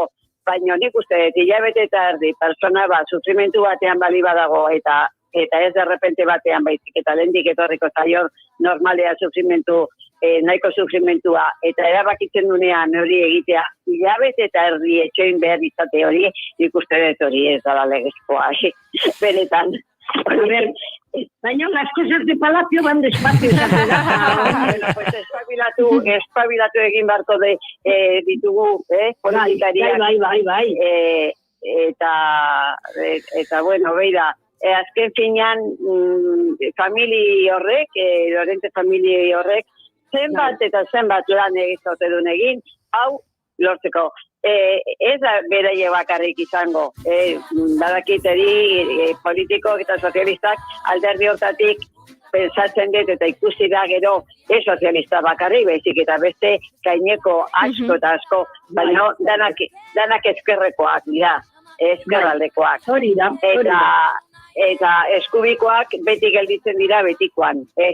Beti ezkerrekoak esaten dutenei, ez eta ez. Conchita, Marimi, zuek jarraitu tinko eta fuerte ezkerre jarraitu beti geziaren punta-puntan ideia freskoenekin eta aurrerako jenekin. Eta guk jarraituko dugu zuekin ikasten baino orain, agurtu egin martzituztegu, eta agurtzeko gainera ezin kantua proposagoa aurkitu dugu hemendik. Alaxi izena du Koban taldearen senyorita bat akelarre batien. Ez dizut gehiago esango. Entzun. Muxo ondi bat dioi, Conchita eta Marimi. Bai, eta ondo pasa, Hori da. Izango geharremanetan alare urte amaita horretik. Aio. Bai, berdi. Señorita, akelarre batian zuen bertara mila guztantzan irrentzio jua gizona batia levantzan. Señorita, akelarre batian zuen bertara mila guztantzan irrentzio jua gizona batia levantzan. Señorita, akelarre bati, señorita, akelarre bati, señorita, akelarre batian.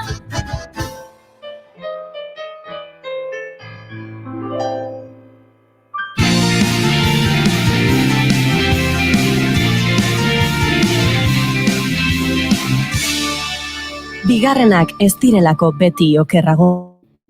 Bigarren kafe.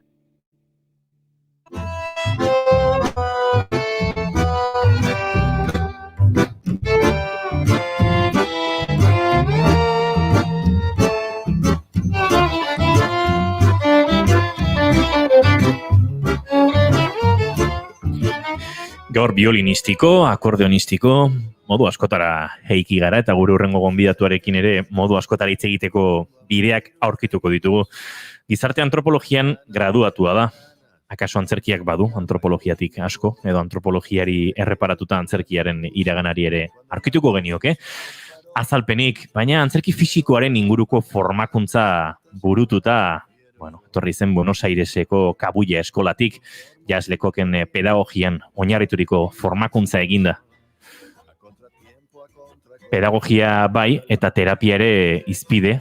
Arte terapiako posgradoa bukatu berri du Mexiko hirian, Counseling y Regulación Emocional a través del arte terapia. Mundu intelektual eta arrazionala baina gehiago, intuizioa eta emozioen munduan barneratzea interesatzen zaiola dio, gure hurrengo gonbidatuak. Ostiralero egiten ditugu bidaiak eta askotan gure gonbidatuekin ere bidaiatzeko aukera izaten dugu, Iranetik ibili gara, orain Argentina eta Mexikon, eta bidaia kanpora eta barrura egitea ere gustoko dugu. Ekipaje arina, besterik ez da behar, bidai batzuk egiteko pasioa eta empatia. Arte terapia eta antzerki fisiko uztartuaz barrutik kanpora eta kanpotik barrura joatera gonbidatzen bai gaitu gaurko gonbidatuak. Ongi etorri eta arratsaldeon, Maili Goikoetxea. Eskerrik asko. Barrutik kanpora eta kanpotik barrura esan dugu bidaia interesgarriak egin daitezke. Zu Buenos Airesen eta Mexikon formatutakoa zara. Zer utzi dizute barruan kanpora egindako bidai horiek? Dena utzi didate. Barruan mugitu didate denetik, ez? Eta batez ere, antzerkira edo mundu hauek ikertzera eraman naute erabaki hori hartzera. Nere bizitza, mundu hauek ikertzen pasatu nahi detela. Gizarte antropologia, antzerki fisikoa, bikoizketa, literatura sorkuntza, arte terapia, formakuntza daukazu, Esan daiteke zuren metodologia propioa sortzen ari zarela? Ematen dituzun tailerretan nabaritzen dira osagai guzti hauek? Pentsatzen dut baiet. Azken batean ikuste dut denok egiten degula pixka bat hori, ez? Metodologia bakoitzak ez daukala gauza bakarra eta denok gabiltzala etengabe gauza asko nahasten hainbat disiplinetatik eta nik ere naturalki ez da izan nola apropos egin deten zerbait, baizik eta naturalki ateratzen zaidan zerbait, ez? Pixkat ni ere ikasten honen enean, praktikan jartzen naiz. Praktikan jartzen ditut gauza ezberdinak. Orduan kasu honetan bai antropologiari zentzua hartzen diot, antzerki barruan, hasiera batean, jende askok esan izan ditez. Eta zergatik ikasez orain antropologia eta orain baten antzerkia, eta zer ikusi dauka horrek. Eta ni momenturen batean ere, galdetu diot hori nire buruari, zertan ari naiz. Baina pixkanaka kontsolatzen hau jakiteak baietzez, konturatzen naizela zer ikusi handia daukatela. Zein da lotura hori? Nik ere sarreran bota dut, intuitzeko modua badagoela, nonbaitetik lotzeko modua badagoela, baina zuk biak landuta, zein da lotura? Zer du antzerkiek antropologiatik edo zer du antropologiak antzerkitik? Bitu, justo erantzun diezazuket, segurtasun Zeona, ezen galdera trampa bat, Erantzun diezazuket, ze justo ezakit, atzo edo eran egun konturatu nahi zen, edo, fitxar hori zitzaidan, fitxar hori izaten da Argentinan ezakit, hemen uste ez egula esaten. Nola izango zen Argentina hori, mai? Fitxar hori bere buruan.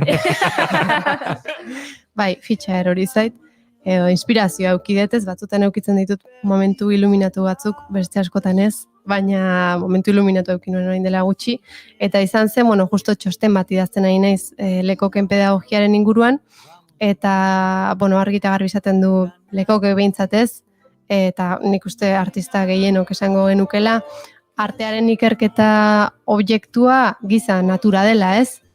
Eta justo antropologiak gizakion naturaren inguruan edo gizakion jarreren inguruan edo egiten du lan, ez? Orduan, bai. Hau bai, fitxagia,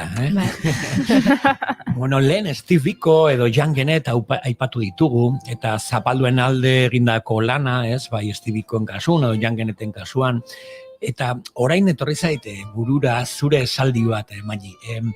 Antropologiak gizakiaren sena aztertu nahi du. Eta antzerkiak nire ustetan zen hori adierazteko gaitasuna dauka. Esan dezagun artea helburu handi horren eskura jarri nahi dudala, mundu osoan zehar zapaltzen gaituzten balore kapitalista, patriarkal, kolonial horien aurrean erritual kolektibo bat. Bai, Zapalduen ahotsa da artea? Bai, bueno, nik uste artea da, artea erabili nahi duenaren ahotsa ez, edonoren ahotsa izan liteke. Eta, bueno, guk erabakitzen dugu zapalduen ahotsa izan, edo ez, nik nire kasuan, bai, gustatuko litzaidake edonoren ahotsa izatea, eta tartean noski zapalduen ahotsa izatea. Eta zure ustez, bizigaren gizarte individualista honetan, zaila da erritual kolektibo hori lortzen? Bueno, nago, seguro. Zeren, igual, karo, jendeak ritualitzen zuten duenean pentsatuko du, nire amak pentsatzen duna adibidez, intzensuakin ikusten nau, edo palo santorekin, nola, kea ateratzen hori pentsatuko du, ez? Bizilagune kontuz maia berre, bizilagune pentsatuko dute, Mexikotik etorri dela ezakin nor. Eta, karo, ardo bat hartzea ere ritual bat izan daiteke. Eta hori da guk ikusten ez eguna. Kafe bat hartzea rituala izan daiteke. Ahogia erostera juteak rituala izan daiteke. Txakurra paseatzera. Bigarren kafean, bigarren kafea hartzea ere ritual bada. Naiz eta batzuk ez duten kaferik hartzen. Baina errituala bai. Errituala mantentzen. Errituala mantentzen dugu. Haren inguruan elkartzeko. Noski. Kontzeptua da, ez? Baino beste kontatu dut, ez? Kolombian garai batean erabiltzen zutela kafe gintzan alako esaldi bat, ez? Zerbait garrantzitsua gertatzen da kafe taza baten inguruan.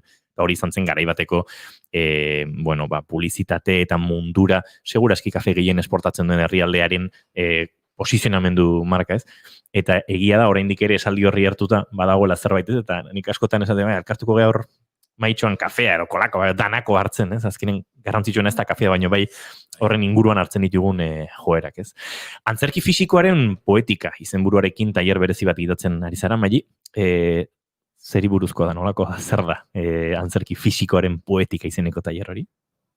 Bueno, bitu, tailer honek biltzen ditu batez ere bi adierazpen mota, mugimendua eta idazketa izango liratekenak. Eta helburua, batez ere arte terapia sartuko nuke tailerraren helburuan. Ez, helburua ez da igual, lenguaia mota hau, edo adierazpen mota hau, dominatzea edo nolabait, edo zentzu oso tekniko batean ezagutzea, baizik eta, besterik gabe, tresna moduan, besterik gabe hori ezagutzea, batez ere esperimentatzea, norbera bere gorputzen, eta hori helburu terapeutiko, nolabait esateko, helburu terapeutiko batekin egitea. Hau da, ez dugu egiten inoren aurrean egiteko, baizik eta gure buruarentzako gauzak deskurritzeko gure buruaren inguruan. Bai, erabiltzen duzu metafora asko, ez? Figura bezala. Jartzen duzu fokoa metaforetan, ez? Ze garrantzia daukate metaforek edo metafora kontzeptu hori zure arte terapian? Dena izango litzake, ze karo, arte terapia zari geranean, oaintxe esan deten bezala, artea jartzen dugu, arkatu, hainbeste egintzekin, artea jartzen dugu terapiaren zerbitzura, ez? Eta terapia ere kakotxen artean, ze karo, jendeak terapiaz zeu lertzen duen, mundu bada, eta nik zeu lertzen deten ere beste mundu bada. Baina hori beste galdera bat izango litzake, ez? Baina metafora eta lenguaia niretzat berdina da, ez? Metafora edo lenguaia poetikoa esan berdina esaten ari gerala uste dut, eta justo da arteak egiten duena, ez? Arteak dauka errealitatea adierazteko modu bat, lenguai propio bat, eta lenguai hori oinarrituta dago metaforan eta poesian. Zure txosten batean esaldia aurkitu dut, eta asko gustatu zait. Txoriek ez omen dute abesten beren melodia ederra delako. Abesteko duten beharragatiko aizik. Guk, zehona da, gure benetako beharrak entzuten ditugunean gure edertasuna kanporatzen dugu. Falta zaigu gure benetako beharrak entzutea. Nik baiet uste. Nik edertasun bezala ulertzen dut gizakion vulnerabilitatea, ez? Osea, gizakion edertasuna da, gizakiok geure burua adieraztea benetan geran bezala, ez? Inungo karetarik gabe edo nolabait esateko egia hortatik. Eta justo esaldi horrek laburbiltzen du nik terapiaz zer ulertzen deten, ez? Osea, igual besterik gabe ezakit, jende asko uste duena, baina sinpleagoa izan daiteke zentzu hortan, ez? Besterik gabe dalako geure burua adieraztea zintzotasunetik. Askotan hitz batzue, terapia errituala, horrelako hitz oso handia gelditzen zaizkigu, ez? Gure buruan kontzeptu da, ai ama, zer da hau, ez? Baina ez da hori, ez? Edozein baliabidea izan daiteke terapeutikoa, eta edozein momentua izan daiteke erritu bat, ez? Gainera, orain, kultura eskola katalogoan sartuta proiektu berri batekin, adin emozionala, empatia, lantzeko, zeri buruz dijoa proiektu hau? Bueno, kultura eskolan 2 tailer dauzkat, biak nerabentzate direnak, gutxi gora bera 14 eta 16 urte bitarteko gazteentzat, eta, bata da adimen emozionala eta empatia lantzeari begira, eta bestea da generoa lantzeari begira, generoa eta aniztasun sexuala lantzeari begira. Orduan, besterik gabe gai hauek jarri ditut pixka bat baldintzatzeko zer egingo dugun, metodologia antzerkia eta arteterapiako metodologia erabiliz. Nei ere fitxa bat erori zait, azken ordutan esaldi bat ikusterakoan eta ipatu du sarrera, baino nuke nahi sarrera hortan alatxe joaten uztea.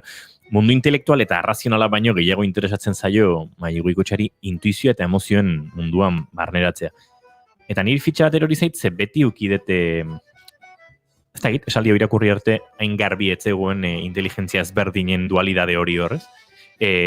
Adimen emozionalaren inguruko tailer batetaz eta lanketa batetaz ari zara, badago inteligentzia bat, ez dakit, ukitzen jakitean, begiratzen jakitean, arnas hartzen jakitean, eta badirudi hori, mundu intelektualetik kanpo geratu dela, eta ondorioz inteligentziatik kanpo geratzen dela, ez? Hor badago zerbait aldatzeko. Jo, guztiz, badago gauza asko aldatzeko horren inguruan. Inteligentzia bera, ez? Esango nuke zer da inteligentea izatea. Osea, ze funtzio dauka inteligentziak, zerri deitzen diogu inteligentzia. Ni goratzen naiz hori askotan eskolan edo nota onak ateratzen zituztenak zirela inteligenteak. Eta ni horrekin enegola bat ere ados. Eta enekila azaltzen oso ondo zergatik, baina enegola bat ere ados. Eta oraindik ere zaila da azaltzea zergatik, ez? Oso gai zabala dalako. Esan diezazuket, hori inteligentzia emozionalak biltzen ditula gauza asko, ez? Adibidez, empatia, gure emozioak entzuten jakitea, identifikatzen jakitea, adierazten jakitea, zakit pentsamendu abstrakto bat eukitzeko gaitasuna, emozioak hori gestionatze hori, ze hurbiltasun daukagun filosofiarekiko, edertasunarekiko, baina berriro esango nizuke hori, ez? Ingo nizuke galdera, zer da inteligentzia? Nik ez daukat oso garbi. Askotan gainera, ez dakite, baina nire ustez erabiltzen dugu gehiegi burua, ez? Emozioen, liburu guztik emozioi buruz idatzi dituztenak, idatzi dira burutik.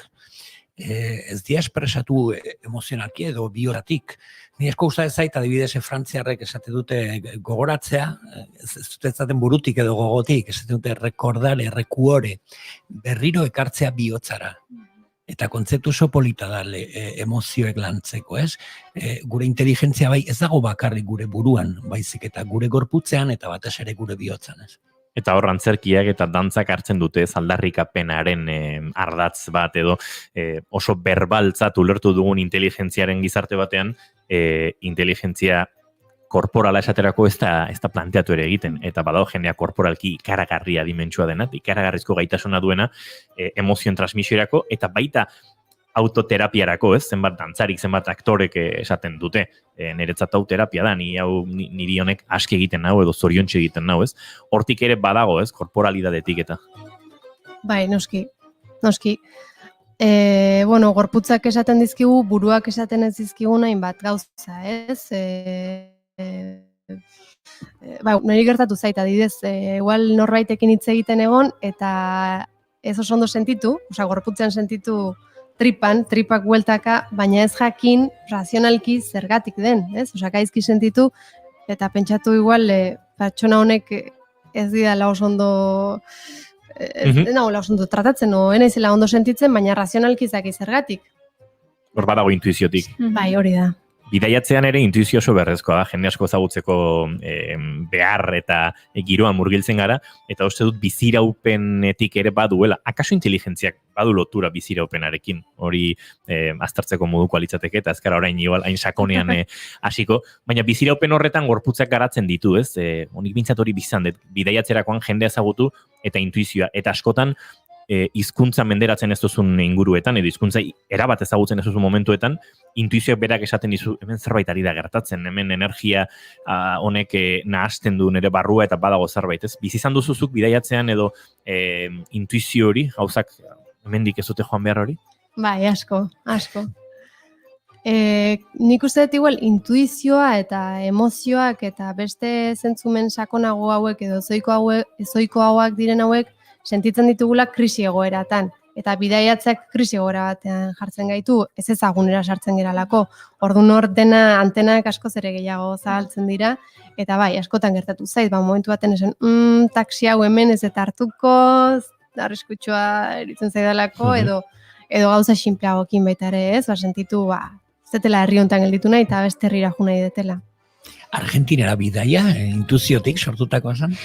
Guztiz, lehen galdetu didazu, zergatik erakin nuen Buenos Aires, Argentina, eta nik bazakit. Zerbaitek esan zidan, Latinoamerika zela, enekien oraindik Argentina, baina gero Argentina atera zen, eta pentsatzen dute zela kasualitatea izan. Buenos Aires aipatu dugu, Mexiko aipatu dugu, bertan, Jaxtekoken pedagogian oinarritutako eskolak, Mexiko hirian counseling y regulación emocional. Han ikasiko zenuen noski, hartara joan zinen, baina inguruan, eta ez zainbeste bidaiak bizi moduan edo bizitzerako erakusten duenetik, zure ogibiderako, antzerkirako, zer erakutsi dizu Argentinak, Mexikok, formakuntza horietatik aratago diot? Nik uste dut esperientzia vitala eman didala. Osa, pertsona bezala ere formatu nau, eta nik pertsona bezala aberatsagoa naiz. Beste mundu batzuk ezagutzen ditudalako, beste kultura batzuk, beste gizarte batzuk, beste pertsona batzuk, eta beste paisaia batzuk, beste usai batzuk. Osa, badaukat informazio hori aktore bezala edo artista bezala martxan jartzeko. Eta amaitu aurretik, buruan, aipatu ditugu oraintxe gauzatzen ari zaren tailerrak eta egitasmoak, buruan proiekturik, etorkizunera begira eskuartean hor bueltaka dabilen egitasmorik bada? Gehiegi dira orain argi izateko zer. Hainbeste dauzkat kuaderno bat erosi behar dute, ideien kuadernoa, ze beti dauzkat ideia pila bat eta batzutan aztu egiten zaizkit, orduan bai, ideia asko dauzkat, gero zerraterako diren, bizitzak esango du. Ideien kuadernore hortan idazten zuazena gauzatzen dituzunean, bigarren kafean ardezala. Bigarren kafea eta ideia guztien inguruan arituko gara. Uste dut bidaiaren giro honetan hasitako eta amaitzen ari den saio hontan oso gomendagarria dela entzuten ari garen talde honen disko hau. Feten da proiektuari izena, Melodías de Ultramar diskoak edozein tokitara eraman zaitzake, fandango baten bitartez Amerika Latinara, Italiara, Magrebera, gomendatzen dizuegu, eta kantu hau entzun ostean, oraindik badugu, Maigo Ikotxarekin eskaeratxo berezi egin barko zaio, hostiletan Goiurik ipuinak nahi izaten ditu, ez dakik gaur ze lortuko duen. Zaio faltaka.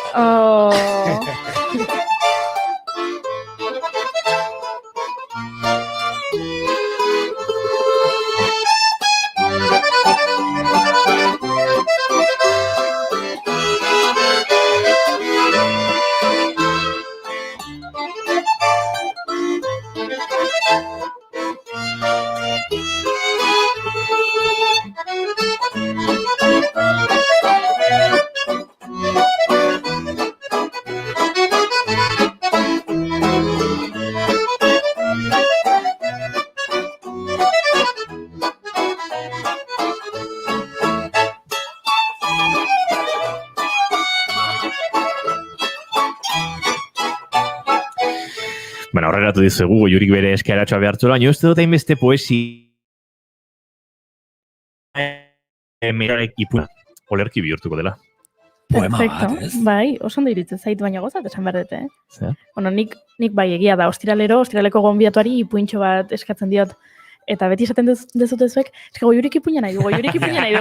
Baina zuek ere gustora entzuten. Gure duzue. kuartada zara. Oso ondo etortzen zaigu. Eskerrik asko Goiuri.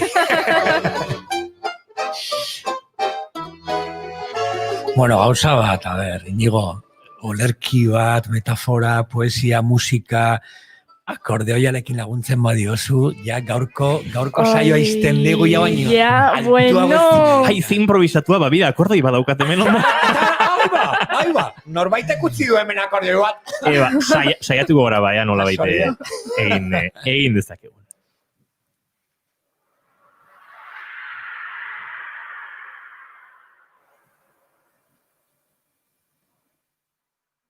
Bare dago. Badator eta zabaltzen da, ezin zabalago. Dena hartzen du beregan. Infinitotik dator. Eta ertzeraino bultzatzen du arima. Askatu nahi duena. Eta ezinean dagoena. Ezin mugitu. Ezin altxa. Ezin entzun. Ezin heldu olatuen talka. Eta igo gora olatuaren gailurreraino. Eta jarrai inpultso horri. Inoiz eztanda egingo ez duen olatuari.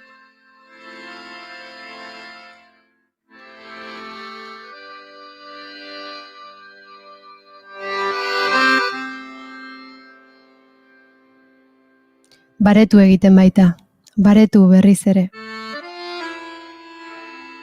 Mugitzen den arren, itsasoak ez du hondartza hartzen. Tupust egiten du ertzarekin. Bertara iritsi eta baretzean. Olatu txikien dantzak mugitzen ditu urak. Eta zurrunbiloa hasten da.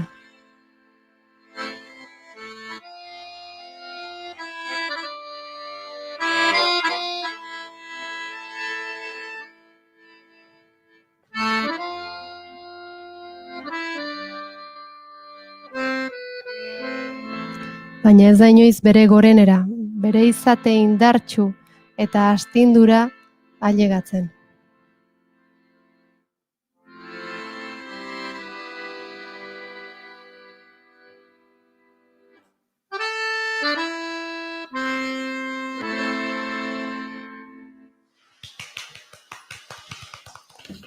Buah. Eskerrik asko, eh? Ederra. Bueno, etaren bai, saioa agortu beharko dugula, ez da? Tupust egin dugu saioaren amairarekin. Tupust egin dugu. Mañiko Ikoetxea mila esker, eta esan da bezala, ideien kuaderno hori gauzatzen duan enean, hartzazu gurekin bigarren kafea nahi duzunean. Oso ondo, mila esker zuen gonbidapenaren zaio ongo naiz. Ez gu, zure deiaren zaizuk, esan noiz gauzatzen den idea hori, eta gonbidapena luzatuta dago. Bale, oso ondo. Txeke txuria bialtzen diogu, mai. Nire lagun batek esaten zuen, zure ideiak kuaderno batean apuntatu. Noizbehinka horri bat arrankatu eta biek dira proiektuak. Eta hortik zatitu eta lortzen duzun zati txiki bat ekintza bat da. Ekintza hori hartu, txupatu, kopetan jarri eta putz egin. Gora antzerkia. Gure poeta. Eharra. Gure poeta ez dugu ikusiko hemen. Denbora luzean, mai urtarrilaren... Zortzi. Bai, urrengo urtea, edo, bueno, ez dakit nola dijo hori, bez? Beste vuelta bat emango dugu guzkiari, eta justo elmugara llegatzen ari gara, beste kontrolatzen ondo. Elmugara iriste horretan saio hasierako girora bueltatuko gara, Mai gorosiago dugu bigarren motoan lasterketa. Habituallamentu daukagu urrengo urtea, azteko prez, 2021 urtea, mapa bera, tunela sartu beharko. Segituan konektatuko dugu berriro Mai gorosiagarekin lasterketa burua, baina saioa agortu behar dugu. Goiuri ez azu datorren astean ikusiko zaitut, ez da? Bai. Eskerrak norbea datorren, eta Fari Basijan izango dugu gurekin, astelena izaki, eta gai mordoa bigarren kafean. Eta zoi, entzule hoi, mila esker Uinen beren izat bagoaz, baina aztean bueltara, horrenik urte ez da amaitu bigarren kafearen ezkezkatu. Izan ondo, aio! Agur!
Keep calm and bigarren kafea.